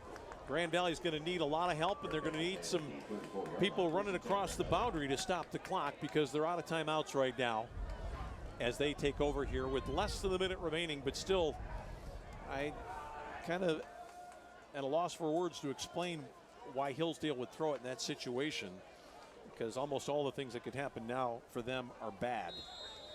As Potts comes back out, Martavius Carter takes over for Spencer. Justice Wright is in the ball game, and Matt Williams is the wide out to the near side here. Grand Valley's got to get to the sideline. I'm expecting an out to Potts here on this ball. Now it's a toss over the middle. That's a terrible throw to nobody in particular. And, well, here's an outcome that's going to work for Hillsdale, because this is going to be, I believe, a touchdown. No, down at the 1 yard line. Hillsdale will get a timeout. Just an ill-advised selection there by Bart Williams. He threw down the middle into too deep coverage, and that's just a lack of experience there, because even though the play may have been designed that way, when he sees the too deep, they do not want him throwing that ball, and Spencer Nels nearly got it to the house. What a mistake by Grand Valley in the final 40 seconds of the first half. Well, if that was Otterbein's strategy, kudos to him, because now it's worked out. He's a good coach, but I don't know if anyone's that good. But well, I think you could say both coaches want to do over. Yeah, made choices there that they're not particularly proud of right now. Grand Valley student body, such as it is, trying to make some noise. This has got to be Bennett Lewis. Now they're going to try to run with Mifsud, and he pokes it into the end zone, I believe. No signal yet, but that could be simply because they haven't uncovered the pile. It is a touchdown, and what a turnaround as Grand Valley gives up a score in the final 40 seconds after a horrendous throw by Williams. I mean, you could see that that wasn't going to work from the get-go. He was trying to get right up the middle of the field where he thought there would be a soft spot, but he didn't really believe what his eyes probably would have told him if he'd looked up and seen both those safeties dropping back. And Nels makes the play. Mehdi's on for the extra point attempt, and Hillsdale can get within 7 here at the intermission with this extra point. Snap is down, the kick is up and through. And with 16.1 seconds remaining, well, it's just kind of shocking. I was shocked that Hillsdale threw an incompletion when they could have ended the half with a running play. And then Grand Valley from their own 34 let the young quarterback go down the middle of the field. It wasn't late down the middle. It was right away down the middle. But obviously he didn't get his head up the field to see the two deep safeties there. And I'm not sure if there's a problem with the pattern or what. And you never really know those things till you talk to the coaches afterwards. We've had some plays, Tom, in the past where we thought clearly it was the fault of one guy or another, and the coaches say, no, this guy ran the wrong pattern. Jamie Potts is talking it over with Bean. They look a little bit stunned over there. Like, we're supposed to be ahead by more than this going into the locker room. Well, now Bart Williams coming over, and he's talking to Bean, and as if to say, hey, what happened? And here's the ball. Bean never really got into the play. But still, I got to put that one on the quarterback, because if he looks out there at all, there was just nothing there. Bean had not gotten behind the linebacker, really. He got jammed. Grand Valley was very lucky. Carter came over and made the tackle finally. But still, when you make a mistake like that, somebody's going to hear about it later. Here's Mehdi to kick off on what might turn out to be the final play of the first half. He's going to squib it.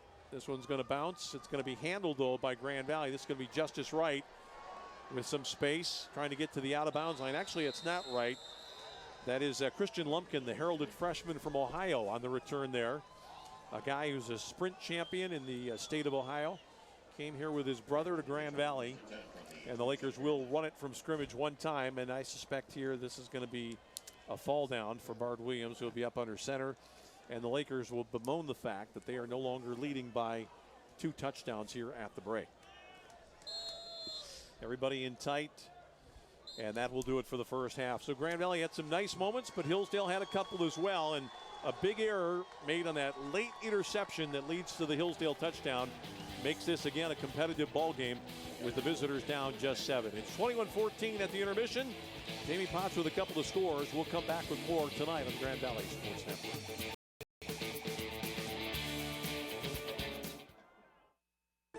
At Metro Health, we don't see patients, we see people. And when it comes to their health care, there's one thing we're all working toward: helping them feel better. Better summers, better dances, better retirements, and better roads ahead. This is what we want for every person we see every day. Better. Metro Health. Better all around.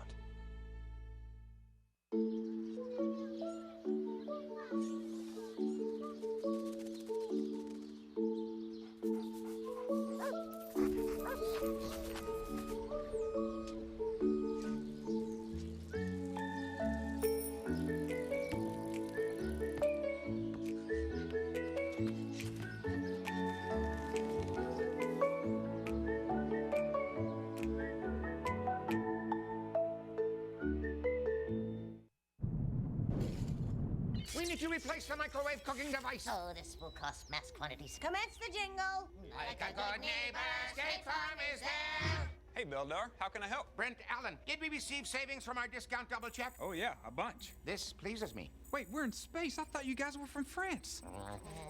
Like a good neighbor, State Farm is there in France. See? France. Oui. Save mass quantities with a State Farm discount double check. And lastly, Uverse gives you a whole bunch of on-demand TV shows and movies. Let's get started. Well, how many is a whole bunch? As many as Xfinity? I swear you're gonna love it. That didn't really answer my question. Over 5,000 on demand.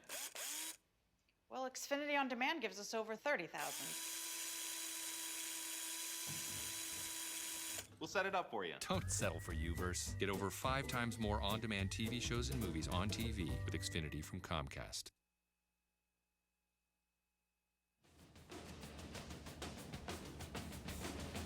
Halftime here tonight at Grand Valley. Kind of stunning turnaround right at the end of the half when Grand Valley threw the interception in the final minute. Hillsdale converted it into a score, and it's been that kind of ball game. A little bit back and forth tonight. Lakers on top 21-14. And as Grand Valley's band gets set to take the field, hopefully with band spikes or something, Tim. It's a little bit slippery out there tonight. We are joined by Tim Selgo, the athletic director at Grand Valley. And once again, we are into the heart of our fall sports schedule and a lot of things going on right now. Run us through some of the things that have been happening in addition to football here in the last couple of days. Well, there's lots going on. Our volleyball team played at home this weekend, won 2 GLIAC matches, and we've got a young team playing a lot of freshmen, and Deanne Scanlon, I think her team, if they get better and better and better, really going to be tough by the end of the season. Women's soccer won on Friday at Saginaw Valley. They're at home tomorrow at 1 o'clock. They continue to be unbeaten in the conference play, and got a big match tomorrow at 1 o'clock. Our women's tennis team won that match today against Tiffin University, who's got a very good women's tennis team, and they continue to be unbeaten in GLIAC play as well. Coach John Black has a bunch of freshmen and sophomores, and they're having a great season so far and haven't been beaten yet. So anxious to watch them as the season unfolds. Then, of course, both cross-country teams continue to prepare, and they're running in meets about every other week, and of course they're defending national champ on the women's side, and the men are second place, and they're gearing up, of course, in about a month from now. We have our conference meet, and they'll get ready for that, and then the postseason after that. We want to talk a little bit. You mentioned soccer winning yesterday at Saginaw Valley League match. They play tomorrow afternoon, right? Right Correct. here 1 o'clock in Allendale for a game. So if you're in the area, come out and see the defending national champions of women's Division II soccer. I want to shift gears a little bit here. When we had you on early in the season, you talked about your role as the president of the College Athletic Directors Association. And I know that this week, Grand Rapids is getting a visit from Dr. Mark Emmert, who's the president of the NCAA. I'm wondering if you've had any dealings with him at all yet in your role, or if you know him, or can tell us a little bit about what his visit will be about as he speaks, I think, to the Econ Club of Grand Rapids. Sure, yes. He'll be speaking at the Grand Rapids Economic Club luncheon on Monday afternoon at the JW Marriott. I haven't had too many dealings with President Emmert. I know President Haas has. He served a term on the President's Council and was chair of the NCAA Division II President's Council a couple of years ago. So he's worked closely with him, and he played a role, I think, in getting President Emmert to come to Grand Rapids. That'll be a really neat treat, I think, for our community to have the president of the NCAA come in. And then following the luncheon, he's going to come out to our campus. He likes to visit campuses when he's in the vicinities and meet student athletes and meet the staffs. So we're going to bring him and a few other NCAA staff members are going to come out to the Grand Valley Allendale campus. We're going to tour them, show them our beautiful campus here in Allendale. We're going to get a chance perhaps to watch the volleyball team practice a little bit. And then he's going to have an opportunity to meet with not only our Grand Valley administrative staff, but we've also invited the administrative staffs from Hope College and Calvin College over. They're also NCAA members. They're, of course, Division III, but we all belong to the same association, the NCAA. And he's going to have a chance to visit with our administrative staffs of all three schools, Hope, Calvin, and Grand Valley. And following that, we're going to have dinner and a real special treat. Every school in the country has a student athlete advisory council. Grand Valley's, of course, we have a couple of members of each team that serve on our advisory council. Hope and Calvin have the same, and they're all going to come here to the Alumni House at Grand Valley, and they're going to have the opportunity to have dinner with President Mark Emmert, the NCAA, and then they'll get the chance for a 1-hour question and answer with him. So it'd be a special deal, I think, for our student athletes to be able to have the opportunity to interact with the NCAA president is something that doesn't happen very often, and I think our kids are excited about that. Tim, what do you say to people? There are a lot of people, sports fans and folks in the media, who think and perhaps with some reason believe that the top teams in Division I, particularly in football and basketball, are calling a lot of the shots or exerting extra influence on people like Mark Emmert and the NCAA. And what are your feelings about that as an administrator? And are you satisfied with what the NCAA is doing to protect the interests of schools like Division II and III universities? Sure. I think, Divisions 2 and 3, we both have wonderful divisions within intercollegiate athletics. Well managed. We do a great job, and we are our own entities within the NCAA umbrella, of course. Division I, of course, is the big one. They're the one that drive the revenue. They're the largest in terms of visibility and exposure and all of that. So it's certainly Division I takes up the most of the time of somebody like President Mark Emmert. But one of the things that I've always enjoyed in my association with the athletic directors around the country through NACDA, that's our College Athletic Directors Association, is I've gotten to know a lot of the Division I athletic directors, and they are really great people. Jim Phillips, the athletic director of Northwestern, he currently heads up the Division I Council. Mike Allen was the retiring AD at Missouri, and Kevin Anderson in Maryland, and Bubba Cunningham, North Carolina. These are all people that respect and do care about Divisions 2 and 3. And the Divisions 2 and 3 championships are funded through the television contract the NCAA has with March Madness. And so we're very appreciative of that, very appreciative of the opportunity for all of our kids to get a chance to participate in postseason play and have that being funded by the NCAA, the vast majority of it funded by them. And, I think the answer, Tom, in general is, we know our place. Division II, what a great division.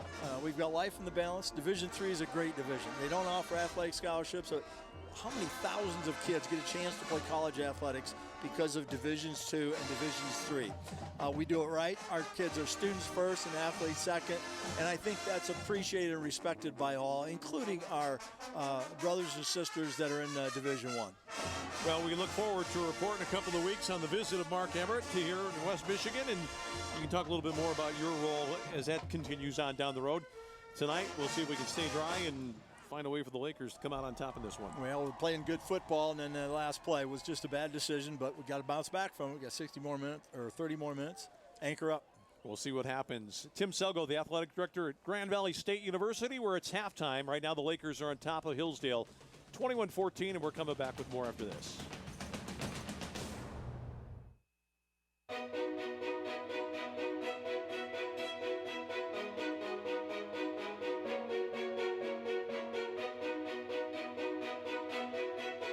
I came to Grand Valley because the moment I stepped foot on this campus, I fell in love, and all the people around, they just seemed so friendly. So I was like, this is where I need to be. When I first came to campus, it was very welcoming, a very clean campus. I came to Grand Valley because they have a great biology department. It really made me determine that Grand Valley was the place for me. I came to Grand Valley because of the amazing opportunities that West Michigan had to offer Grand Rapids itself. Because of the small class size, it was the one-on-one, peer-to-peer opportunities I had with my fellow students. The moment I came in, it was an exciting place to be a part of. It's been going uphill from before I got here. It's continuing the upward trend. I really feel really blessed to be here. I dream of working in technology and really being a big part in connecting people and empowering a lot of friendships. I dream of being a marine biologist and focusing in marine mammals, mainly orca whales, also known as killer whales. Action. My goals for the future include directing major motion pictures and working with some of the most creative minds on the planet in order to create movies that are unique and awe-inspiring. I really want to become a physical therapist for our military, because my Uncle Francis was killed on September 11th, and they put their lives on hold and on the line to defend our country.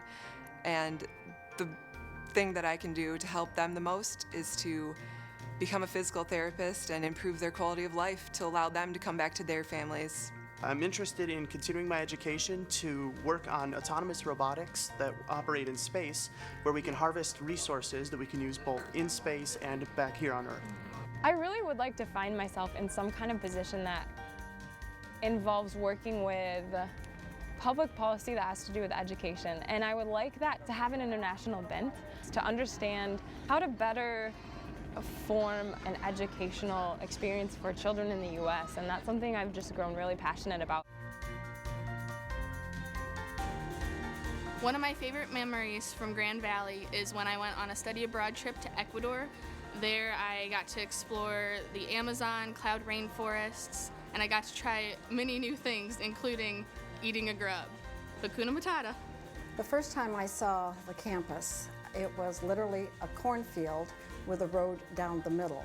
When you think about the campus today, it's absolutely gorgeous. It's like magic has taken place.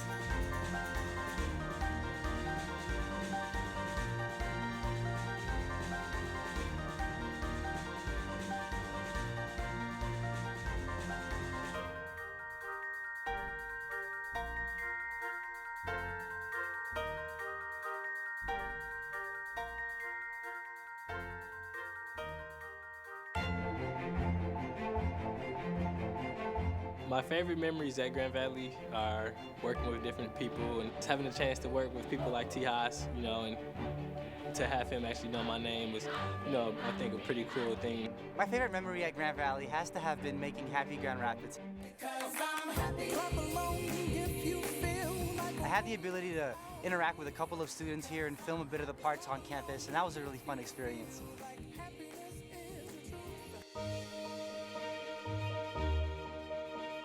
At Grand Valley, I've had the opportunity to improve my clinical skills and to improve my competencies in nursing, leadership, advocacy, and scholarship. I have had the opportunity to meet an amazingly diverse collection of students and faculty. I saw this massive investment downtown and these labs that were world class. Yeah, this is a nice structure. And I thought, what a great opportunity for my students and for me. And to be honest, I wanted to be a part of that. Grand Valley gave me the opportunity to be able to network and also help attain different internships. It really helped me be able to finish up my degree and be able to move on to a successful career. Grand Valley has given me that community to build and empower myself and empower others and be able to accomplish anything in the world. I feel just privileged to be able to call myself a Laker for a lifetime.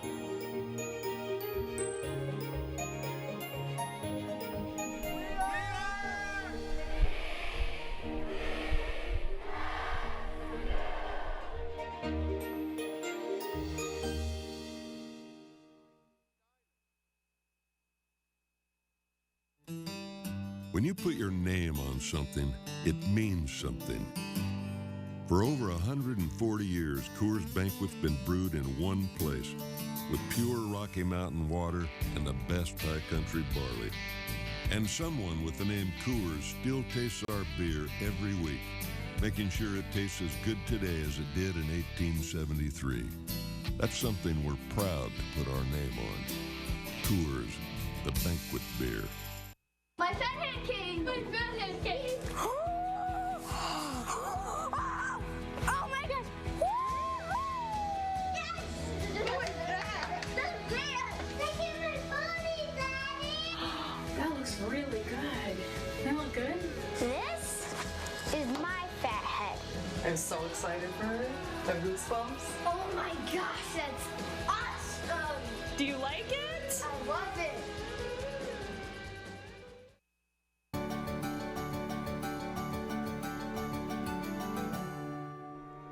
Students are enrolling in record numbers at Grand Valley. This fall, the campus welcomed a record number of first-year students, bringing the total number enrolled to more than 25,000, hitting a major milestone for the university.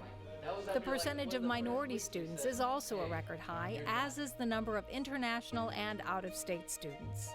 I chose Grand Valley because it offers a great education for an affordable price. There are also enrollment increases in engineering, health professions, nursing, and business. These increases show how the university's programs align with what students want and employers need. Grand Valley has a track record students and parents count on. It has the third best graduation rate of all public universities in the state, and nearly 85% of recent graduates are staying in Michigan to begin their careers or graduate work. For Around Grand Valley, I'm Mary Eileen Lyon. All right, a rainy night that has, well, the rain has pretty much ceased at this point, but it's been a wet night here and a little bit breezy and a little bit chilly, but the football's been pretty good. Grand Valley on top by a score.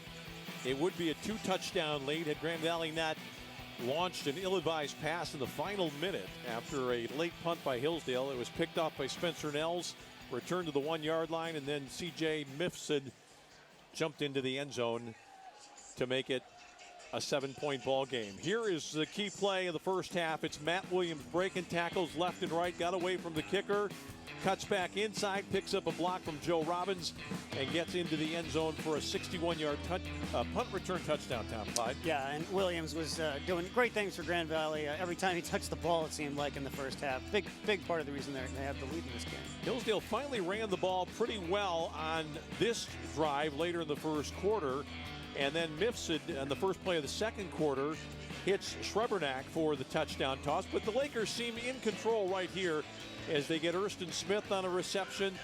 Martavius Carter started to run the ball with effectiveness for the Lakers. And then, of course, Grand Valley still got Jamie Potts.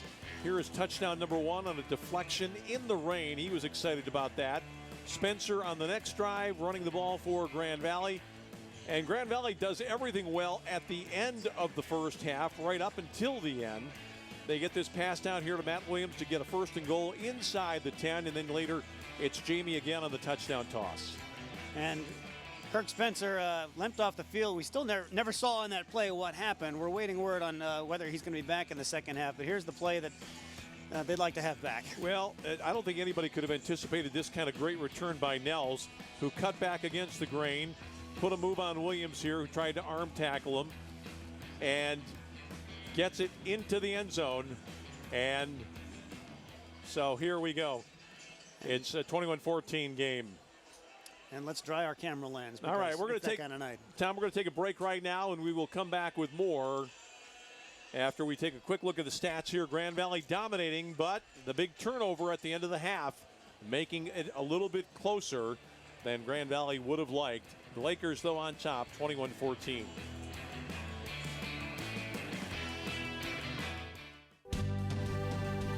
You learn something every single day at Grand Valley State University about who you are and who you can become, about where you've been and where you're going, about your goals and how to accomplish them. At the end of the day, you know what you want from life. Find it within yourself. Find it within Grand Valley State University.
right, halftime. Still started the second half about 3-4 minutes away. Let's go down the field right now and hear from DJ Foster, who's with Laker head coach. Here with Laker head coach Matt Mitchell. Coach, obviously Matt not Mitchell. The result you want at the end of the half with the interception, then they scored. What did you see out of your team, your defense, especially in the first half? Well, other than the one drive where we had a couple issues getting off field on third down, we're doing a good job stopping the run. You know, they're not getting many runs on us, so we're not giving up a lot of explosive plays. Obviously, we'd like that third and goal from the 17 back a little bit on that end, but I think our defense is playing well. You know, at the end of the first half, we're trying to be aggressive and extend the score a little bit, and we just made a bad decision. So the bottom line, still got a 7-point lead here. Our offense is going to get the ball started second half. We've been running and throwing it pretty effectively. I really don't. The only people really stopping us are ourselves at times with drop balls, some mis-execution. I think the third thing, DJ, clean up special teams on penalties. You know, we had some really big returns there that got negated by some holding penalties. So we clean those up, get our return game going, we'll be fine. So big possession here on both sides of the ball. Get the score here to 2 scores, get the stop, get back to our offense. This is where we need our team to come out in third quarter and play well. Have you noticed anything with the weather affecting you guys one way or the other? No, not really. You know, I think our returners have done a good job of handling the football, and other than the pick, you know, we've been pretty, you know, error-free, and they haven't turned it over either. So I think both teams are handling things pretty well. Thanks, Mitch. Yep. Back to you guys up in the booth. All right, DJ, thanks for hustling down there to talk to the coach for us. And Tom Cloud, I guess now it's unanimous. It was not a good decision.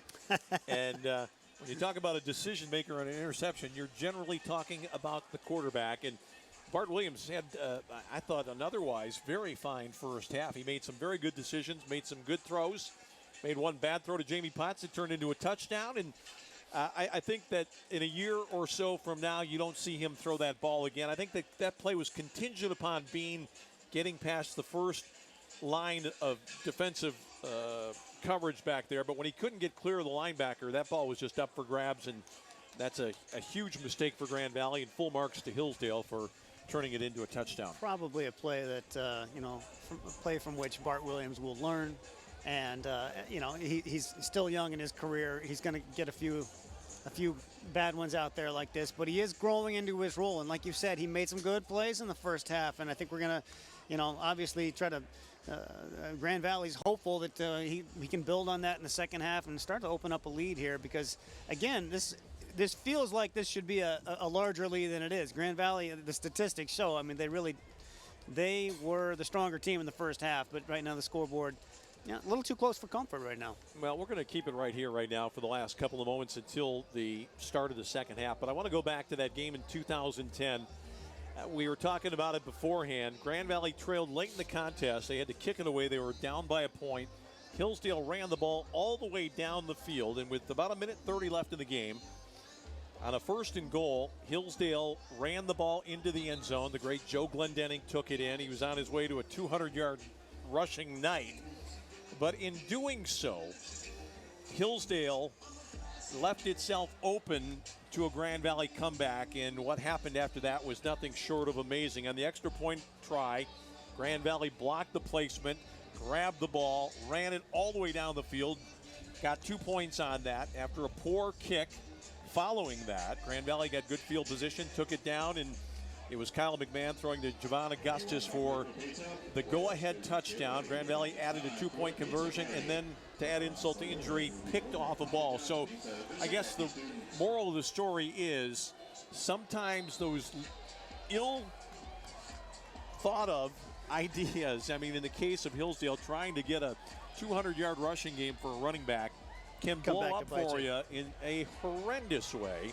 And you're hoping, if you're a Grand Valley fan, that shot of momentum that the Chargers picked up on that Williams late interception doesn't turn around and impact this game in the same fashion. Yeah, well, and there's one way for Grand Valley to, by the way, we do see Kirk Spencer back there ready to return this kick. Obviously, that's good news.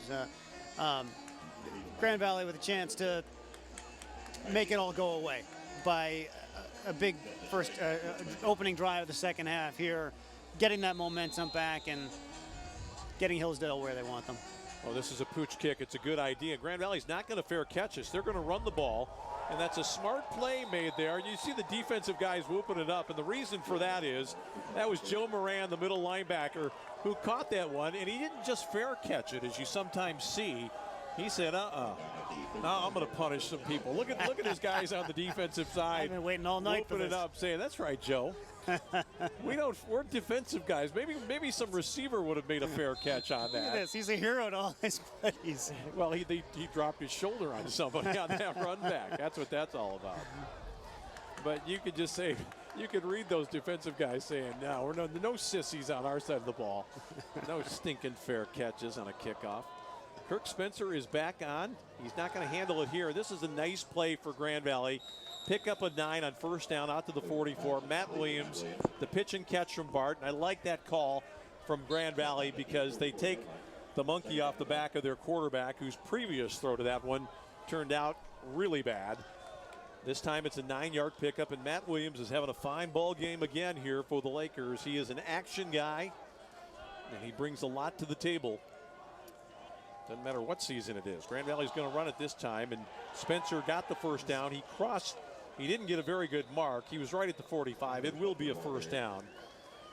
Grand Valley moves the chains here, and Spencer takes a knock, and he might be thinking a little bit about that leg still. He's going to continue on. No, he's not. Martavius Carter is going to come in and relieve him, and I think that's a good call as well. Actually, Kirk Spencer. He wants to stay out He's going to stay in as a receiver here. Okay. They're going to swing him outside. What you will see Grand Valley and other teams do in this situation, this is going to be 3 to the top and probably single coverage eventually on Nick Dotson is the only receiver to this side. Grand Valley's got an overload on the other side, though. They bubble it out there, and that's just a fantastic play and a great hit made by Scotty Pinola, who jumped the route. Jamie Potts might have been the guy who missed the block on that bubble screen. Grand Valley tried to stack the receivers over there. Hillsdale has defended this play twice tonight very well, and Kirk Spencer really took a knock there. And yet he's going to stay on for this second down play. He's showing you his toughness tonight. That was a busted play. I don't think you'll see that one again from Grand Valley. They've run it twice, and neither time any good. Williams going to throw it out here. Threw it over the top, and Jamie Potts has got a first down all the way down to the 42-yard line. I'm not sure how Williams even sensed that defensive back coming up. The guy tried to jump in front of Jamie, and Bart Williams just dropped it over the top, and Jamie made the catch and run. Let's see it here. This is a great touch ball here. Sure it is. You make that kind of play if you're a defensive back, you've got to be sure. Otherwise, you're giving up a big play in the other direction. Into Hillsdale territory goes Grand Valley, and Bart Williams not showing any of the ill effects. He's come out with 3 completions here to start the second half after that late first half interception. Dropping back now, tries to go down the middle. That ball is overthrown. Matt Williams broke off the route. But if we look at this one again, Williams, when he does his checkdowns, if he looks out into the flat, he's got Martavius Carter wide open in the flat. The linebacker kind of looked out that way, but I think Matt Williams just got confused on the route, and Bart was expecting something a little bit farther down the field. But he made his mistake long this time, so it's not a big problem.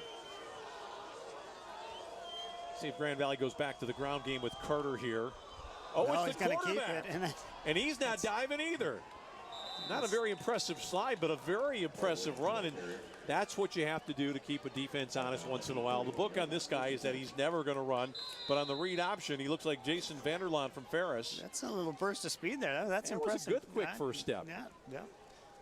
That will keep the defense honest. You're right, although we may not see it again. But excellent pickup. Move those chains. But I'll tell you, Hillsdale now knows that it's there and it's a possibility. So even if they don't go back to that play, if you're that defensive end charging up the field, you know you have to hold contain.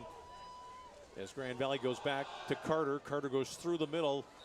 It's an interesting little play. It looks like the run's going to go one way, and then the running back goes back toward the middle. And Grand Valley up front, DeLuca, Walsh, Cox, Revenberg, and Colin Beebe are the guys that we've been looking at most of the night. I don't think we've seen a change. Dan DeLuca, the left tackle. Jim Walsh, 6'5", 310, the left guard. Aaron Cox is the center. He's a junior. Revenberg, Brandon is 6'4", 285, a senior who was out early in the season when Grand Valley had a lot of trouble running the ball. And then Colin Beebe on the right side, a little bit undersized, player from Allendale, second-generation Laker. Grand Valley second down in passing situation, open, complete, and that is Joey Robbins down to the 10-yard line. Nice catch, I believe the first of the year that we've seen from Joe. Nice delivery, and this is the kind of ball that it looks like Bart Williams should be able to excel on. He steps up in the pocket, throws underneath the coverage, and Grand Valley's got big wide outs, and that's just an easy pitch and catch for the first down yardage. And I think they're going to call this a first and goal situation for Grand Valley. 3.5 minutes in here on this impressive second half opening drive. Very nice drive. Coming out showing that they want to atone for the end of the first half and start putting this game where it ought to be. Grand Valley looking to Spencer. He's got the left side. Spencer, close. Did he get in? I think he's just shy. Out of bounds at the 1. I don't know that he went out. I'd like to see this one again because he thinks he's in. His feet are up in the air and he spins over the pylon. If this were an NFL game, they'd be talking about this forever. Maybe just a slight toe touch there. You saw the left leg come down. He's going to be ruled down at the 1. I don't know if we'll see it again or not. Right as his leg comes down, watch his left foot. Hits the sideline right there, but the ball may have crossed. Yeah. They'd be talking about that one till next week if this were the National Football League. Yeah, I think it was a touchdown too. Spencer certainly thought so. He might get another opportunity right here. He will. He's not going to gain the end zone, though. He stopped shy. Grand Valley has it right in the middle of the field, though, at the 1-yard line. Third and still goal to go. Give it to him one more time. Well, Jamie Potts is going to come into the contest right now, and Bean is going to go out. Grand Valley has got the play coming in from the sideline. We see Ajami and also the backup quarterback Ryan West out there flashing. You know, I hate to say it, this is the Chuck Martin call right here. They might throw the alley-oop to Jamie Potts on this side against the smaller defensive back. Here we go, going for the hat trick. No, he's going to take off. No, he's got a man in the back of the end zone. It's down, it's a score, and it is Matt Williams. Great adjustment. His second touchdown of the night, and you're absolutely right. I think he was looking left originally to Potts, but Williams went to the pylon, broke it off, came back, and I thought Bart Williams might have thrown that one out of the field of play, but Matt got up and took it down, and the dual sport guys are getting it done for the Lakers here tonight. That's right. 2 touchdowns for Potts, 2 now for Williams. And a little toe tap, and Fricky thought he had knocked him out of play, but he had not. Matt Williams showing you the athleticism to go up and get that one. And this is the 4th consecutive PAT for Joel Skipper. So we'll take a break. Lakers on top 28-14. Still more to come tonight from Allendale.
Well, here's an interesting one for you tonight. Matt Williams, 2 touchdowns. Jamie Potts, 2 touchdowns. 4 extra points for Joel Skipper. That means that baseball players have provided all the points tonight. Skipper, Matt Williams, and Jamie Potts were all Grand Valley teammates last year. Actually, the last 2 years for Skipper and Jamie Potts on the baseball team.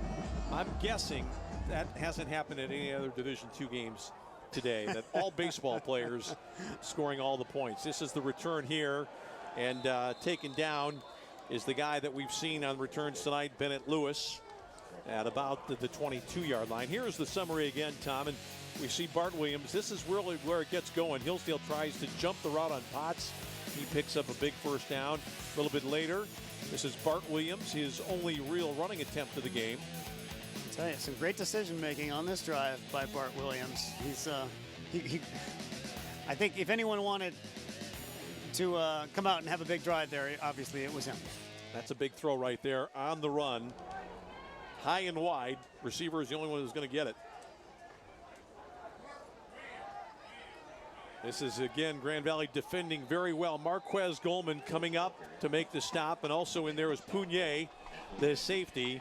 Bennett Lewis maybe got a couple to the 24. We see a lot of misdirection, but we haven't really seen Hillsdale try to counter or really use that reverse option tonight. We've seen a lot of fakes after the ball's been handed off, but it's basically been Lewis, and for the most part, Grand Valley has contained him exceedingly well. They really have. He's not had the kind of night that Hillsdale needed for him to, in order to pull this off tonight. Play action, ball late down the middle, incomplete. Dante Carey is out there on the coverage against Brian Newman. Grand Valley was a little bit fortunate. I think it was McKissick who gave a tug to John Haley, who may have been the primary receiver here. I don't know if we're going to see this on the replay or not, but this ball is floated late, and Miffs with probably his worst throw of the night. That's a ball that could have very easily have been intercepted by 32 in black, who's in there at safety right now, replacing Kyle Short. 2 deep coverage here for Grand Valley. They're looking for the pass on this down. Stacked wideouts to the near side. Little crossing pattern. This is not going to get it done for Hillsdale, though. The receiver was the man who scored the touchdown earlier, Srebernak, and he actually may have lost a yard. Well, he's going to get up to the 27. He gave back a yard. He didn't lose any, but it's going to be a punting situation for the Chargers, and that means the dangerous Matt Williams is back on deck. Getting back to Bennett Lewis, only 22 yards rushing for him in the first half, and he comes in averaging about 100 yards a game. He's one of the top guys in the GLIAC. So Grand Valley really getting it done up front on defense. Here comes the Matt Williams show. Maybe get some more baseball points. 27. Oh, no. A safety, well, that ends that streak. He's got to hang on to that ball. Oh, and he just got lit up, Mehdi, but he somehow covered the ball. It is a safety. Grand Valley had some people in hot pursuit. Nick Dodson went after him, and Mehdi did well. I mean, there's nothing he can do on that ball right there. Eat it, right. And he maybe could have chosen to sweep it out of the end zone. But if he makes a misplay here, that's just high and wide. No chance. if he had it to do over again, he would have just gotten rid of it, and he waits a little bit too long, and Dotson almost knocked it out of his hands. That could have been a touchdown. So Mehdi takes the safety on the bad snap. Grand Valley moves on top 30-14, and now Grand Valley is going to get great field position here after the free kick. Yeah, and the lead gets a little bigger, and the crowd gets a little happier, and that's now more points for the special teams for Grand Valley State. Well, you heard Matt Mitchell say he wanted to see his special teams clean things up, no penalties, and when your special teams score, that's usually an indication that you're going to win a ball game. Overwhelmingly, the odds and the percentages say that the team that scores a special team touchdown, and Grand Valley's had a touchdown and a safety now, they're going to win the contest. Now, Mehdi's going to put it on the tee here. That means probably a little deeper kick, but probably not as much hang time. He's got Spencer back, and this is going to come to Kirk at about the 22-yard line. He's got the wedge set up. Can he follow his blockers? Doesn't need to. Just goes straight up the middle. And I really like that play by Spencer. To score a touchdown there, he probably needs to stay with his blockers. But to get a surefire 30-yard return, all he had to do was follow his nose and all that green space that was in front of him, Tom. This is probably if I'm not mistaken, the best starting field position of the night for Grand Valley State. So a chance now to really open up the second half with a knockout punch. It's a 30-yard return for Kirk Spencer, and I like that. It was direct. You know, by going up the middle, he probably took away the touchdown opportunity there, but it was a surefire 30 if he just went with the space, and that's what he did. Grand Valley's got 3 wide again. Potts closest to us right there at the 50. He's locked up with Alex Sandusky, who Grand Valley has not been able to take advantage. Here we go again. Twice. Slide it down. Oh, he's not going to slide. Oh, now he goes down. He's going to take on the defensive back there, but it's a big gain, and that's the reason why. That's Ajami who's in there right now. There we go. Okay. And that's why he didn't slide, because this guy runs. He ran for 90 yards last week, and he has at least temporarily moved to the number 2 spot. There was a question last week whether or not Mark West was going to be Ryan West is going to be the number 2, but Ali Ajami, who's out there for Grand Valley right now, wearing 18 instead of the 8 that we saw earlier, or I should say number 6 of Bart Williams.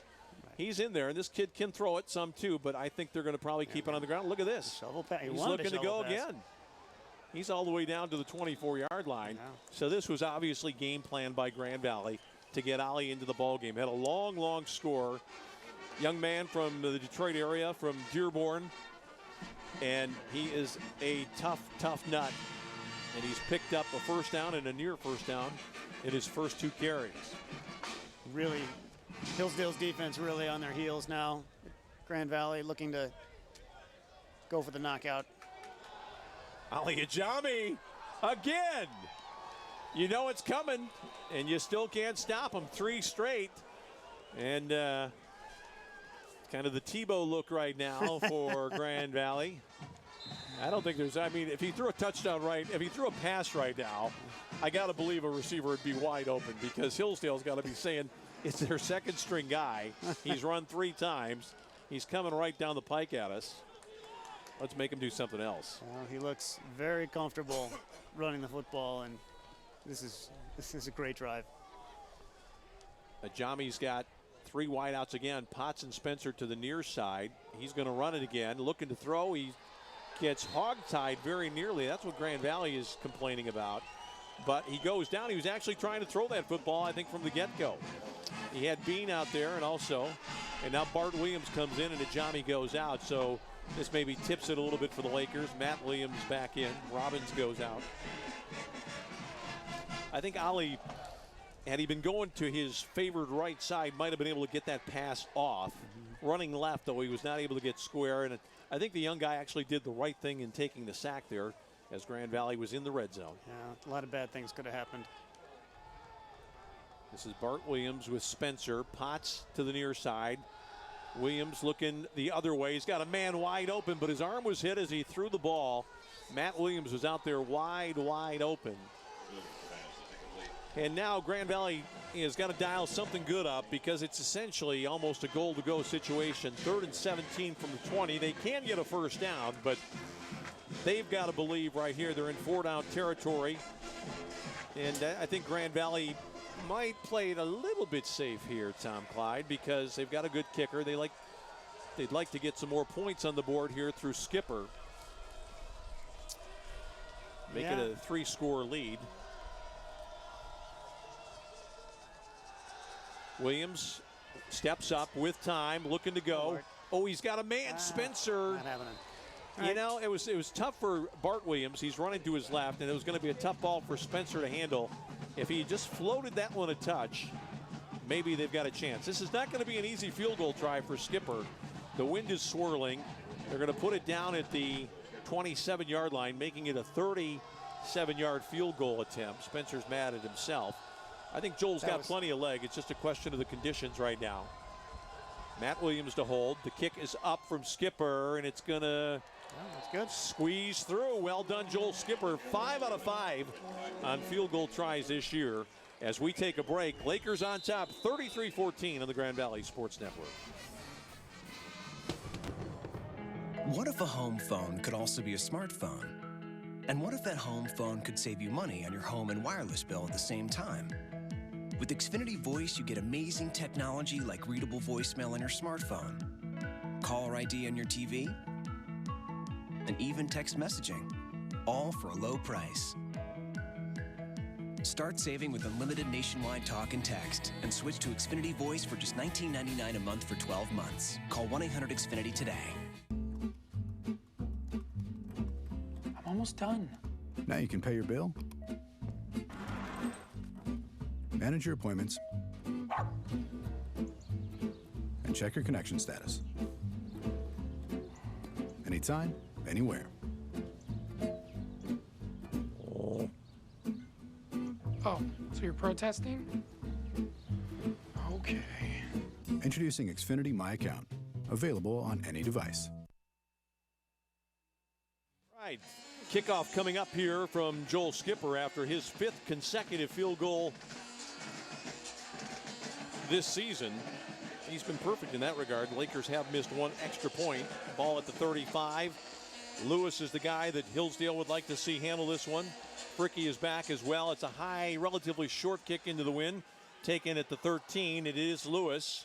Lewis is collared there and brought down. Pugnier down on special teams. The Laker starting safety, who's been rotating in and out tonight, goes off after a nice bit of tackling right there, and it's going to be a long field here for Hillsdale after Grand Valley gets the safety and then a field goal.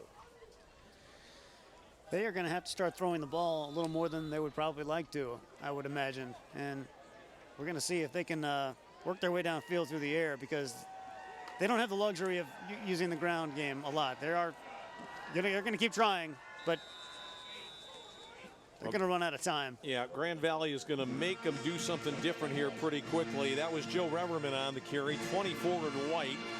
Marquez Goldman there. I see Sonny Haskins in right now, running with the first unit again. Rosenquist was on earlier. We have not seen Matt Judon unleashed. He did knock a ball down, almost picked it off then. Still a strong running formation here for Hillsdale. Lone back behind Mifsud. They're going to give it off again, and Grand Valley got a great tackle over there, and I think it's Colin Schlosser who sealed the end, but he was the only guy over there. If he doesn't make that tackle, that's going to be a considerable gain. And the young guy from Forest Hills starting to make a name for himself. Watch this. Goes through the block, gets the shoulder into the knee of Reverman, and brings him down. So now 3rd and 8 from the 30, and we're getting to the point in the contest where Hillsdale almost has to have a scoring drive here. By the way, they've rushed the ball 29 times for 31 yards tonight. What does that tell you about Grand Valley's rushing defense? Great. Spectacular right now. Mifsud throws, and that ball goes incomplete. They tried to beat Brad Horling over there on the sideline through Alex Fote. First time he's been targeted tonight. And 24, Matt Williams. Matt Williams hit, I think, .330 this year for the baseball team. He had a grand slam, or maybe 2 grand slams, but he was also the closer. 4-2 record, sub-3 ERA, a lot of strikeouts. So he's a guy that does all this in the football field. He's good enough to start as a hitter and to be used as a pitcher. Calling for a fair catch here, and Matt, Mr. Cool, right at the 30-yard line. You can just tell he's one of these guys that is not really bothered by anything. He almost looks like one of those adrenaline junkies, you know, like a cliff jumper or something. He is so cool. Don't give him any ideas. It sounds like he'll try anything once, right? Well, Matt Mitchell, we were talking to him when we came out to the campus last week, and he said, you know, you look at Matt Williams, he said he doesn't look like an elite athlete. He's kind of a tall, slender guy. He said if you saw him with his shirt off, you wouldn't necessarily think football player. He said, but he can just do anything. And I talked to Matt a little bit. He said, when I was a kid, I played every sport. He said, what you'd expect, baseball, football, basketball. He said, I also played hockey. So he's a guy that likes it all and can do it all. And they're going to target him on first down. And he gave up some yardage. Is he going to get it back? He better. And he does. And he may have gotten to the first down stake. No, I think he's going to be just shy. He kind of looped around. I think he was anticipating the hit and then saw when there was nobody there to drive him out of bounds, I might as well go forward, give it a go. And that's the kind of play that Grand Valley needs to develop, where you get the receivers going down, digging in at about 10 yards and coming back. You take a lot of pressure off your quarterback. And if you look at Alex Sandusky over there, or Austin Sandusky, he's only 5'6". So he's not a real big guy going against these 6'2", 6'3" players. Here's Marty Carter. Oh, Marty Carter got taken down and dropped it, but they're going to rule it down right at the 49. Nice play there by Austin Sandusky, the freshman from Morenci. Only 5'6", but very tough. And he got down low and toppled Martavius Carter, who lost the ball when he hit the deck. Yeah, he went airborne for a moment. Grand Valley really in a great situation right now that they can really decide to kind of do whatever they want on offense, run the ball, throw it with this big lead, this widening. And that looks like his elbow hit the ground. Grand Valley going big on top. Matt Williams jump ball situation. Nice work defensively. Fricky was out there. One thing that Matt didn't do there is he never really established position to give himself an opportunity to jump for that when he just kind of floated back into that ball. That play was never really going to produce the kind of outcome Grand Valley was looking for. Williams just, you see him, he's barely able to get off the ground, and that allowed Fricky, who's a little bit shorter, to get up and knock that one down. So Grand Valley tries for the big hit on first down, 2nd and 10 from near midfield. Kirk Spencer is back in. And this is going to be the quarterback. Yeah, and how about this? Again. Bart Look Williams. He's going for $1 million. And he gets out of bounds. Grand Valley thought there was a little bit of shenanigans when their center got knocked down, Aaron Cox, late in the play. But that's about a 20-yard carry for Bart Williams. So he's always down to the 33-yard line.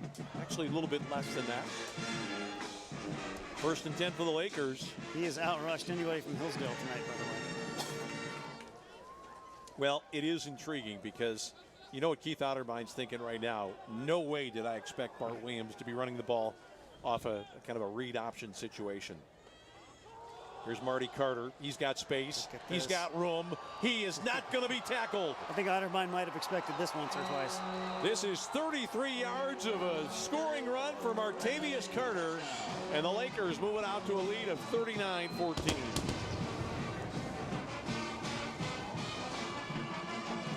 He is an impressive running back. He's a freshman, and the future is bright. Well, that was a beautiful run, and at the point of attack, you let a guy with this kind of speed get 4 or 5 steps and right into that second level, it's going to be very hard to bring him down. Skipper is going to clock that one through, and Grand Valley moves it out to a 40-14 lead. We'll take a break and return with more action tonight at Lover Stadium on Xfinity and the Grand Valley Sports Network. At Metro Health, we don't see patients, we see people. And when it comes to their health care, there's one thing we're all working toward: helping them feel better. Better summers, better dances, better retirements, and better roads ahead. This is what we want for every person we see every day. Better. Metro Health. Better all around.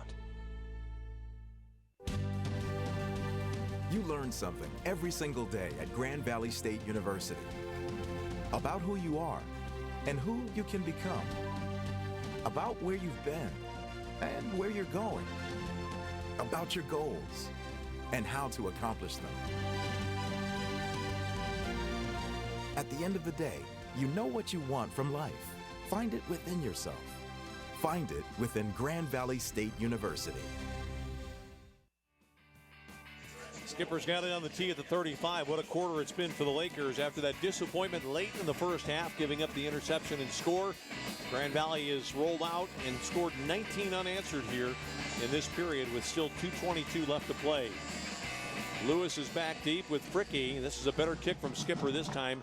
Angled toward the sideline. It's a fumble.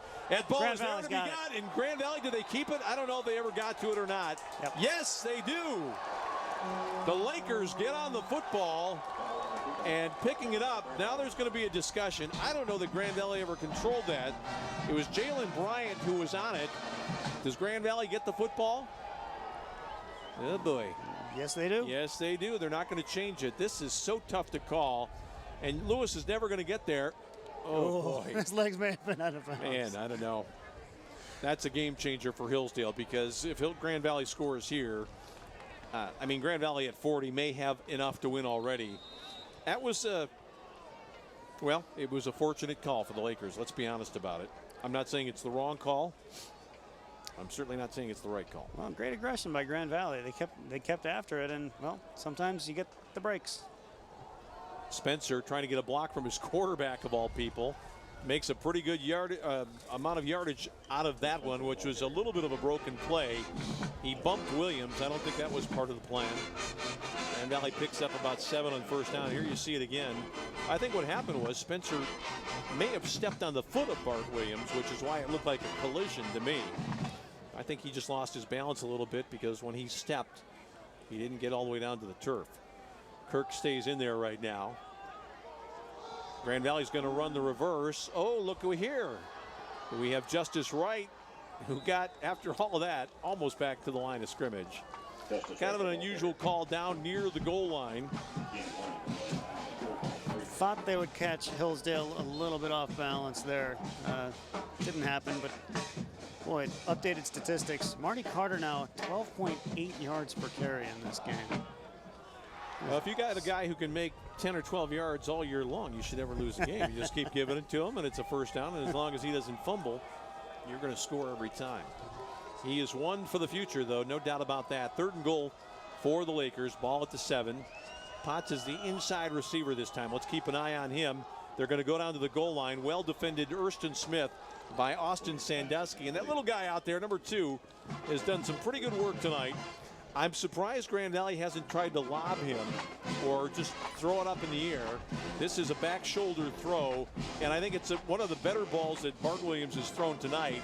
I think a more veteran receiver might have made that play. Smith just didn't get turned all the way around, and Skipper is on for another field goal try. So the Lakers trying to cash in again with 3 more after the fumble on the kickoff. Snap is down, the kick is up. Skip's got enough on it. And once again, he is perfect. Skipper really, really becoming a weapon for Grand Valley. He's been outstanding. Had some big kicks at Ohio Dominican. He's been accurate, and he's stretched it out a little bit. We talk about the local prospects and the local products in this game. Yep.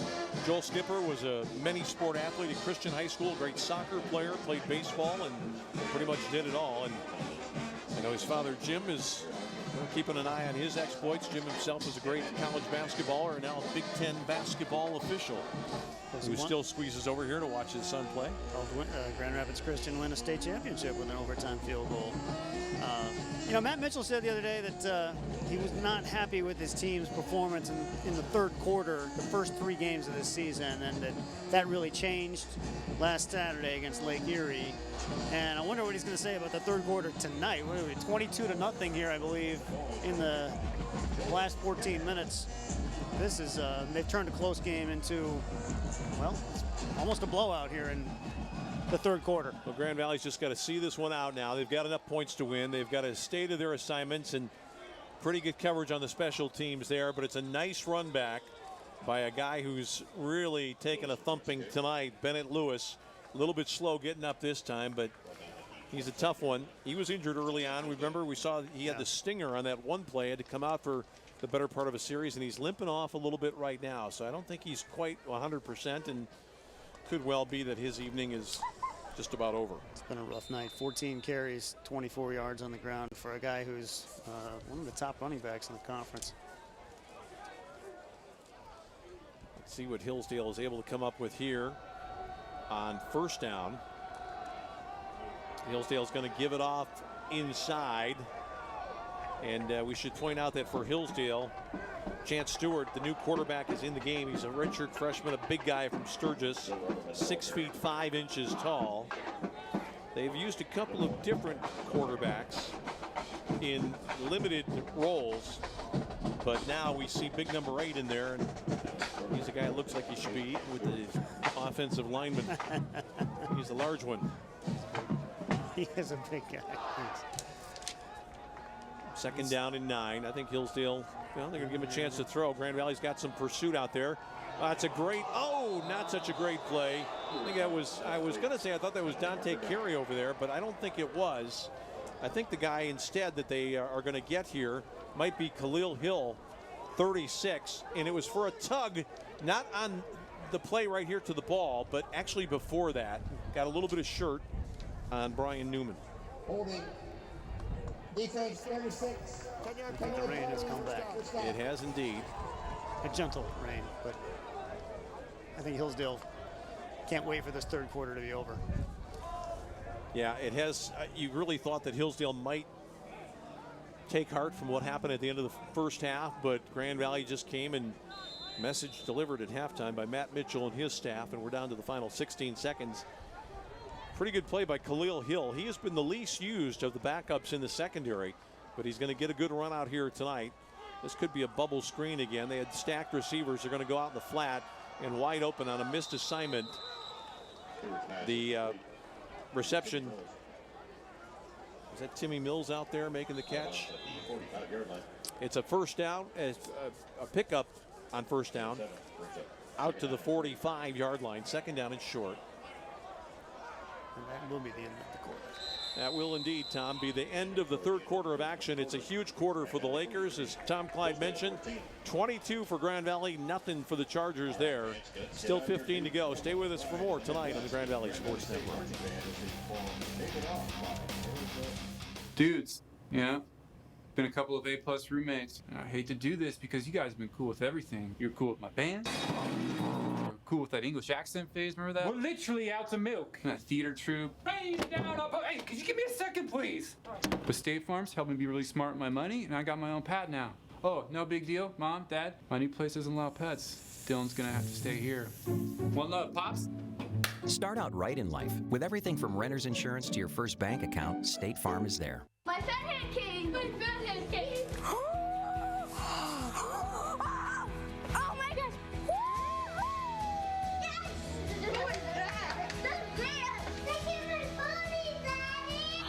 That looks really good.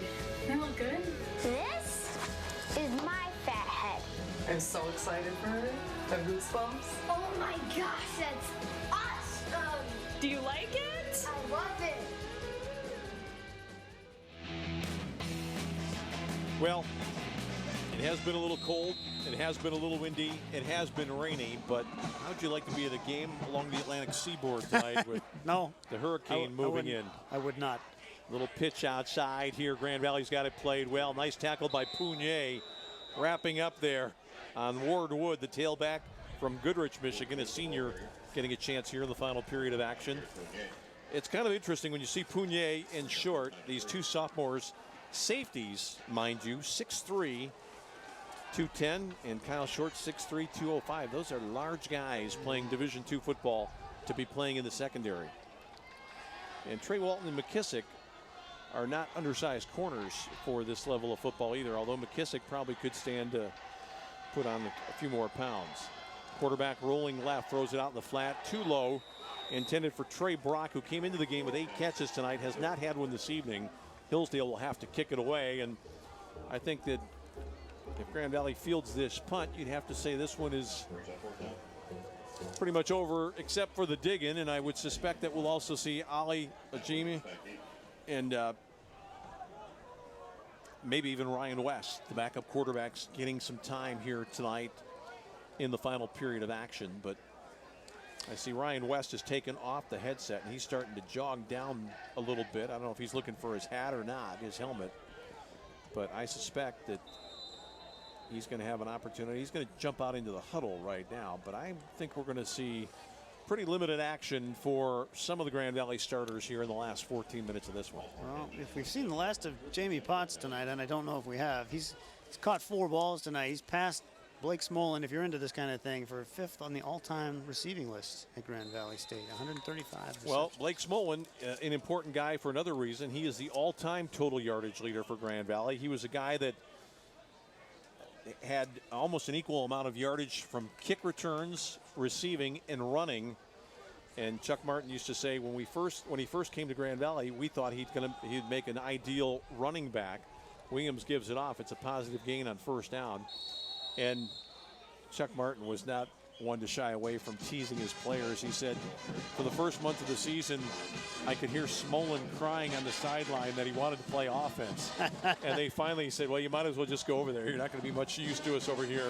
I think they made the right decision. Yeah. He turned out to be the all-time yardage leader in school history. And he was a valuable return man and a receiver, probably a runner third. And it was made some memorable plays on some memorable teams for Grand Valley State. He won a lot of football games here. Grand Valley's going to bubble it out here to Brandon Bean. Bean almost got loose. He is a strider. If he breaks that tackle there in the secondary, he's gone. He's going to go, and they're not going to catch up to him. We saw the pursuit by Spencer Nels, who makes the stop. One more long stride, and then it was a 50-50 proposition. First down for the Lakers at the 45-yard line. Clock continues to run. We're ticking down toward 13 minutes left in this one. Grand Valley leading by the score of 43-14. How about this new look for the Lakers? It's Ben Hutchins, senior from Portage, who's played and logged some time at running back in the past due to injuries. Good special teams player, and on his first carry of the night, he's got 4. The reason this is important is because one thing we know about this league is that the running backs take a battering. And Grand Valley 2 years ago might have won the national championship, but they lost both Chris Robinson and Michael Rattay, who was in the midst of an outstanding season. And they were just too banged up at the end, couldn't run the ball successfully. You've got to have a whole stable of guys ready to go. And they're developing depth. I mean, they are developing depth at the running back position, and Hillsdale has had very little answer for what Grand Valley's tried to do on offense. That's another reception by Matt Williams, who's hard to wrestle down in Hillsdale territory at about the 42-yard line. Williams to Williams, Bart to Matt. And there you see him. Kind of a slender guy is Matt Williams, but he loves the action. It's kind of interesting seeing him side by side with Jamie Potts. Matt Williams is a pretty animated guy, and Jamie Potts is fairly laconic, and even more so after a year of professional baseball. Talking to those two guys, Jamie rolled his eyes once or twice when talking about Matt Williams. Here's Benny Hutchins. Let's get this. That's horse collar. Horse collar, yeah. Yeah, that's coming in from the back. A lot of cheers down there on the sideline. These extra guys, the subs and the backups and the freshmen down there, they know that for a guy like Ben Hutchins to get an opportunity, it means a lot to them as well. Sure. To see one of their fellow guys who's not playing all the time get in there and make something happen. Ben can run the football. There's no doubt about that. He is not a token player on this squad. That was an impressive run and not a great tackle. I think we're about to hear the damage. And we're going to get 15 more here. Horse collar. I think it's half the distance. Defense. Half the distance to the goal. First down. The reason for that being the ball is just inside the 30, so this will take it down to about the 14. Little Ben, he just, well, you can hardly blame Hutchins. He finally found somebody his own size to pick on, but you can't do it like that. No. So Hutchins stays on. Matt Williams is in the game. Erston Smith and Justice Wright is the slot receiver to the top. I think they're going back to 21 here again. Yes, they are. Can he get the corner?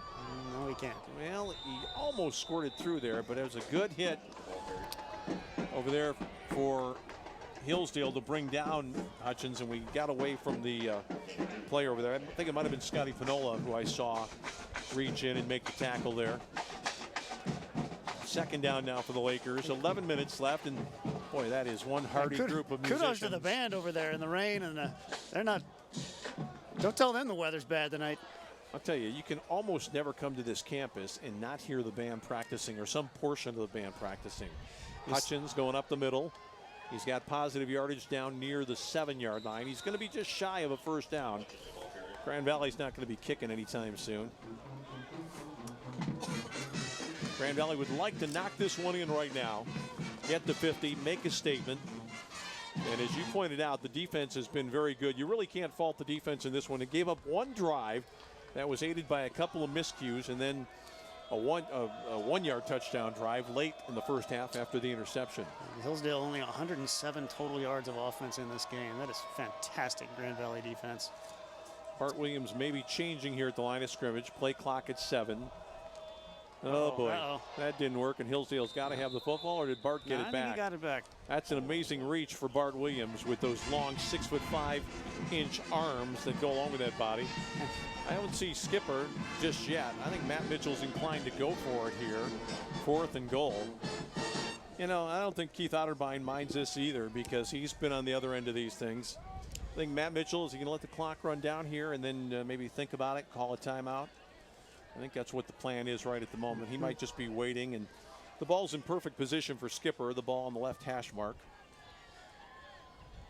If you hang around with me long enough, Tom, you'll know that I'm partial to the left hash mark, and every time I start talking about it, people start glazing over, but they call the timeout. I think they're going to bring Skipper on to kick it here. Well, I don't think there's a bad decision here either way. You're going to increase your lead, or you're going to take a shot at it and not run up the score. I mean, they're not running up the score. I mean, you know. The one thing I would say is if you do go for it here and don't score, the other team's got 88 yards to go in 9.5 minutes. So which would almost duplicate their entire total yardage for the entire night. And I think Grand Valley's happy with that. But Skipper is standing out at the 30 right now, so I think the indication is he would kick it. Now, my belief, Tom, is that right-footed soccer-style kickers would prefer to hit it from the left side. Right. Yeah, sure. And they'd have a better angle, and it's to their open side. They can just see everything right in front of them then. But you see a lot of people get over on the left side, and it doesn't work that way. Tiffin over Wayne today. A little bit of a surprise there, but Tiffin has improved. No doubt about that. Here's Skipper. They're going to put it down with Williams at the 19-29. Distance not an issue at all. Grand Valley trying to up the ante a little bit more. Derek DeLuca snaps it. Matt Williams has got it down, and Joel Skipper has done it again. Boy, he's been outstanding. Right now, we're going to take a break. It's 46-14 on Xfinity in the Grand Valley Sports Network.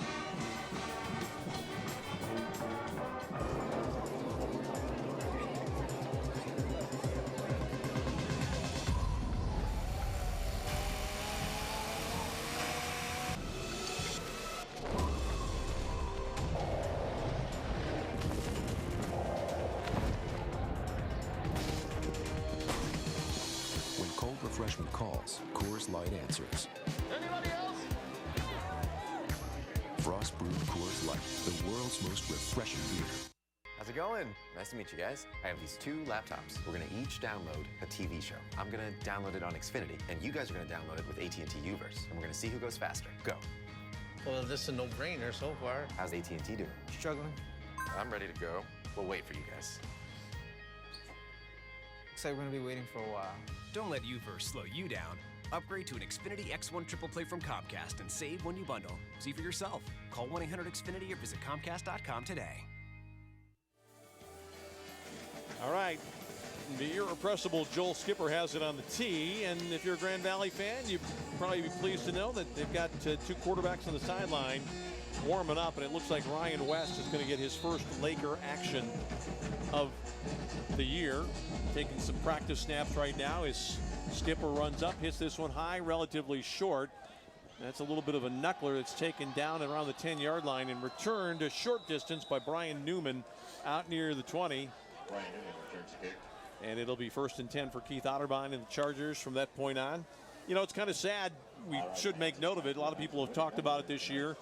A total of 6 teams from the GLIAC have talked about moving to a new league after next season. So this could be the last appearance in quite some time for Hillsdale College, and that's really a shame because their football history goes back a lot further than Grand Valley's. They've had great teams, great coaches, and we're going to miss seeing them here if indeed it turns out that they're going away. Yeah, I think it's disappointing anytime a rivalry ends, and I think it's the Great Midwest Athletic Conference, I believe, is where the Chargers are headed along with some of their other schools from the GLIAC. But it's the changing face of college sports. Realignment and shifting is a part of our reality. We saw Jack Wiseman on the carry there for Hillsdale out to the 30, picked up 10. This is Stewart continuing. He very nearly took a knock. He's got a man open, but that ball is outside the field of play. Tried to get it all the way down the field to Brian Newman. Grand Valley tonight, well, the numbers kind of tell the story. Grand Valley has gone for 407 yards on 68 plays and just 107 yards of total offense in this one prior to this drive for Hillsdale Town. Yeah, it's pretty one-sided stats, and right now it's a pretty one-sided scoreboard. The second quarterback, Chance Stewart, is on. I think it's smart by Keith Otterbein to get Mifsud out of the game. The game is pretty much out of hand with the kind of personnel he has. And this is a big pass rush. And Stewart did well to dump it. He tried to get it out to the running back, Eddie Mollison, a junior from Grosse Pointe who's in there right now. A lot of new people, a lot of clean shirts that we see. Lots of heat coming up through the middle there. Yeah. Great pressure by Grand Valley's defense there. Stewart, third down now and 10. Grand Valley's got second unit people on right now.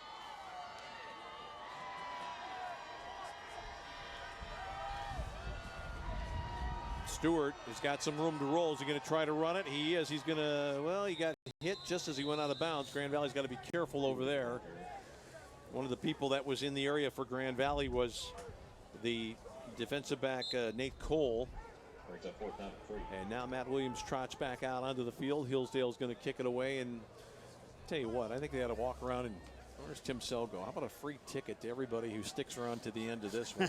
And I got to say, it's a nice concentration of Hillsdale fans across the way. Of course, being a state school, a lot of family and friends are here watching. You're right. A credit to them, but with the score, they might be glad it's the last time they're coming back to Lubber Stadium for a while. Matt Williams fair catches at the 25. A timeout on the field. 7:55 to go. Grand Valley's going to feature a new quarterback this drive. We'll tell you about it after this. Many of our customers are repeat customers. Once they travel with Cardinal, they come back time and time again. Our drivers are the best in the industry. We have so many positive comments about our drivers.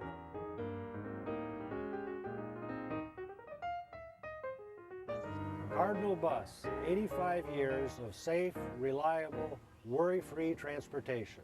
Call us at 800-348-7487. At Metro Health, we don't see patients, we see people. And when it comes to their health care, there's one thing we're all working toward: helping them feel better. Better summers, better dances, better retirements, and better roads ahead. This is what we want for every person we see every day. Better. Metro Health. Better all around. It is our first look at this guy right here, Ryan West, a transfer from Southern Illinois. This is a guy that played a lot of Division I football games. He's a junior from Oswego, Illinois, and he had some numbers in Division I. He's going to throw on first down, quick release, and that ball was knocked down by the linebacker, Jay Rose. And they were trying to get it to Nick Dotson, the true freshman who can really run. And, you know, a lot of people would look at this and say it's inhumane. They're trying to do this. But Keith Otterbein realizes that it's mostly twos out there right now for Grand Valley. And the griping that you would hear about something like this would almost never come from coaches, Tom. They know what it's like to compete. They want their guys to be able to compete. And they know, Keith Otterbein does, that it's not fair for this kid who's played a lot of football to just come in and hand the ball off. It's not going to do Grand Valley any good, and Hillsdale accepts that. And the only way you're going to really find out what you can do is to go out there against in live action against the other team and get some reps in. And like you said, I think both coaches understand that. No won't be any hard feelings about that. Here's a guy that's a little bit forgotten only because he's been banged up. Terrell Dorsey on the carry for Grand Valley picks up 4 to the 29-yard line. Dorsey's a good back, but he's just had bad luck. Powerful guy. He's had difficulty with injuries. He's been nicked this year and last. And when he's right, he's a great inside force. Built like a fire hydrant. Yeah, and really, he might be a guy that Grand Valley has to count on before the year's out for a lot of quality playing time, because injuries do happen. Right now, though, Carter is playing extremely well. Here's Dorsey turning it up the field. He's going to be a little bit shy on third down. Got to the 33. Grand Valley will kick it away, and this 4th and short situation, it'll be Jamie Potts trotting back on. See some other Lakers getting out there right now, getting into the fray. Nick Kaiser, the backup tight end, 41, is in on the punt team. Potts, and you see some other folks as well. Mark Rosenquist, who I think got it to start tonight on the defensive line. He was in there earlier. But Grand Valley's going to let the clock run down a little bit and then trot people out there. Sonny Haskins, 99. It's kind of interesting. They got the 2 inside tackles from defense playing in the protector roles here. You want to get through those guys? Go ahead and try. And Grand Valley's going to take a timeout with 2 seconds left on the clock. Grand Valley is 1 man short here with the second team of kickers, and Grand Valley wanted to get somebody else on. Horling was the guy who was going to go in, but it was supposed to be Raju Blackman. Let's take a look at what Grand Valley's done defensively tonight, Tom. Grand Valley, most of all, has stuffed the run. We see it right here. There's the play by Alton Voss. Again, this time we see Thomas trying to run out wide. Nothing doing there. The quarterback, Mifsud, had his difficulty. Grand Valley defends well with Judon knocking down that ball and almost picking it off. Marquez Goldman has been in on the act. And then Pugnier again. A whole lot of nothing for Hillsdale. 107 total yards. Just stopped at every turn, except for the 1 drive in the first half. It's going to be a fair catch at the 28-yard line made by Hillsdale. And the guy that was back there to take it was Fricky off the punt by Jamie Potts. 6:12 left in the contest. And Grand Valley goes back to defend. And let's take a look at some of these guys that are in there right now for Grand Valley. We talked about Khalil Hill in there for Trey Walton at the corner. Also Jeff Madison, the backup linebacker, is on right now. Pretty much the number 2 unit, I think, for the most part in there for the Lakers right now. Brendan McMahon in for the first time, the defensive back. His brother Kyle was quarterback here a few years ago for 1 season, a Division I transfer from Eastern Michigan. Played very well. Helped Grand Valley get to a playoff berth that season. Who are some of the other folks that we see out there right now for the Lakers? Going to call him out as we see him. Alex Kelly in a defensive tackle. He is a sophomore from Avon, Ohio. And we also expect that I thought I saw Jeremy Byers. I'm not sure. I'm going to check on that right now and take a look. Stewart over the middle, complete. Quick tackle made, but not before a first down catch is made by Trey Brock, his first catch of the night. Khalil Hill on the stop. Lakers also have Shakari Faulkner, defensive lineman, in right now.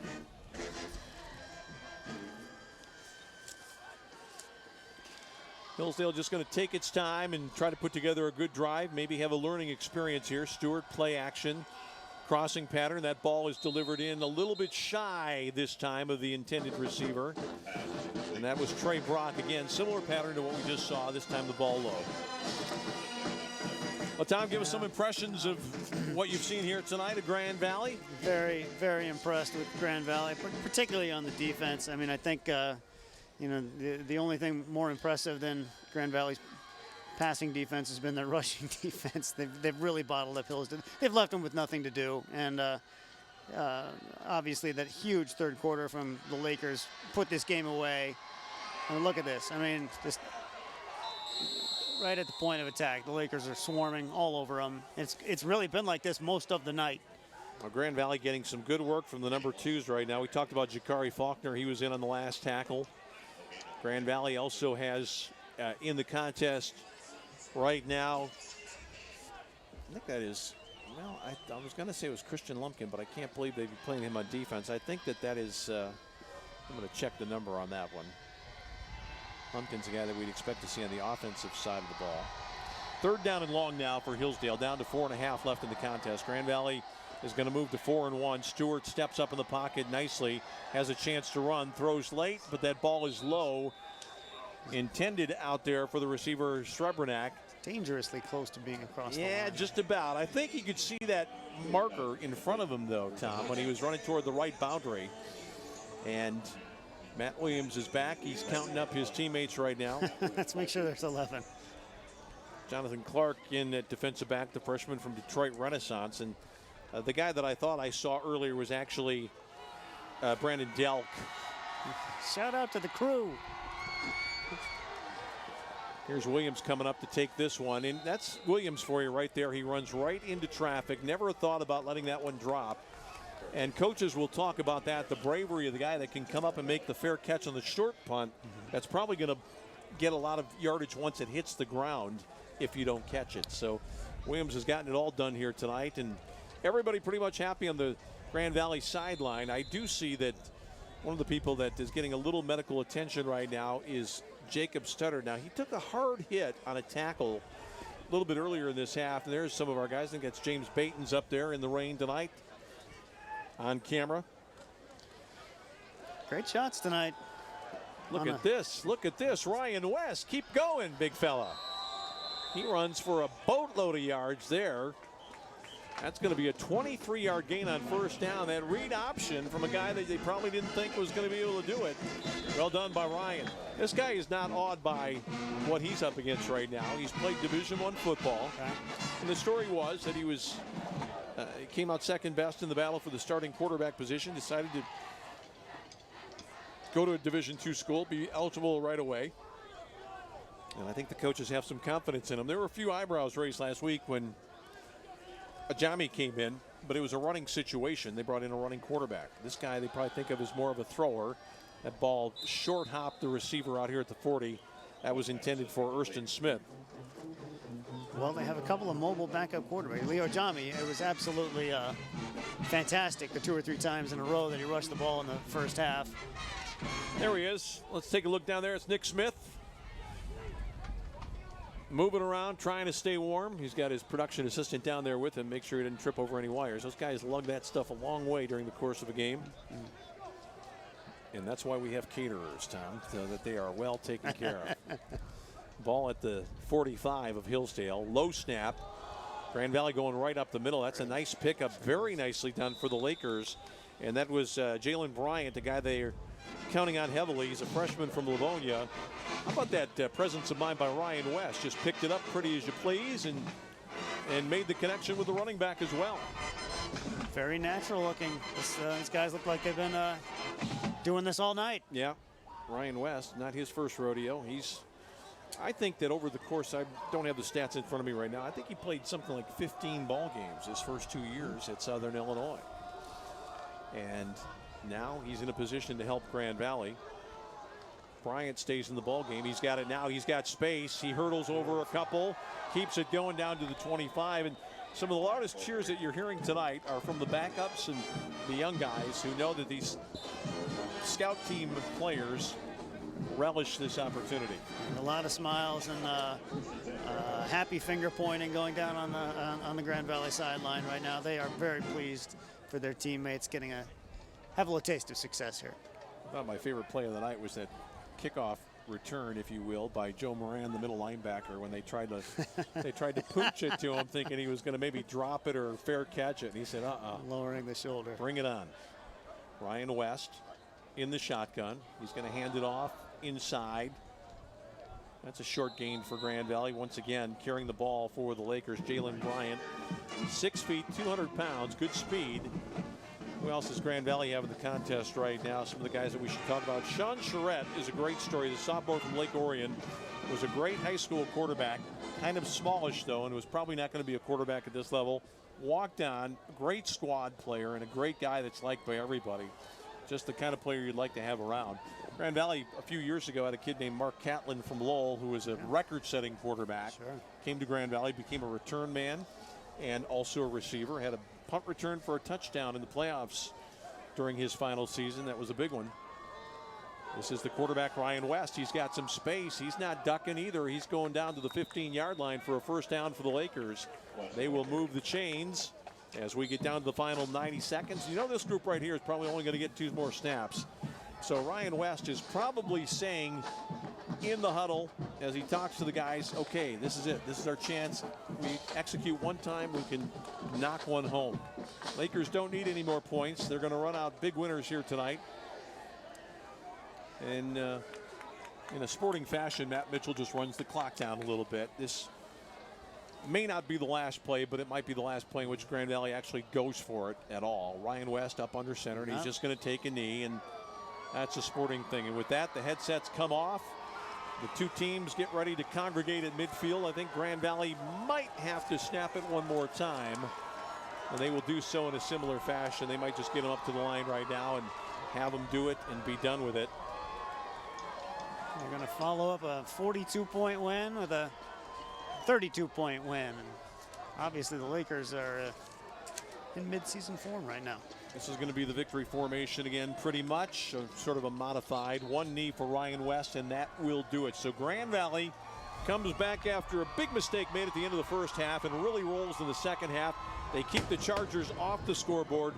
The Lakers go on to win it 46-14. Tom Clyde, thanks for being with us. Some final comments. My pleasure, Tom. This was a lot of fun. Outstanding performance, on both sides of the ball by Grand Valley State. We're going to see a lot more wins before the season's over. And as Matt Mitchell has said, there's a lot of everything's right and still in front of them. And I think we're headed for a good place with Grand Valley State football this season. Well, we can talk about all the things that happened tonight. 2 touchdowns for Matt Williams, 1 on a punt return, 2 for Jamie Potts. Joel Skipper was outstanding. Bart Williams, all in all, had a pretty good game. And as we see Matt Judon trot off, we want to give a nod to our great staff here tonight who braved the elements, and they were pretty tricky and dicey at the outset. Our guys hung right in all along. And we hope you enjoyed the pictures that they brought to you in our coverage of the game tonight. So for our entire crew on the Grand Valley Sports Network, including our producer-director Bill Cuppy and our associate producer John Van Dorn, I'm Tom Cleary. For my partner Tom Clyde, who joined us here tonight, we want to thank you for being with us. And once again, the final score here on a rainy Saturday in Allendale, it's Grand Valley 46, Hillsdale 14.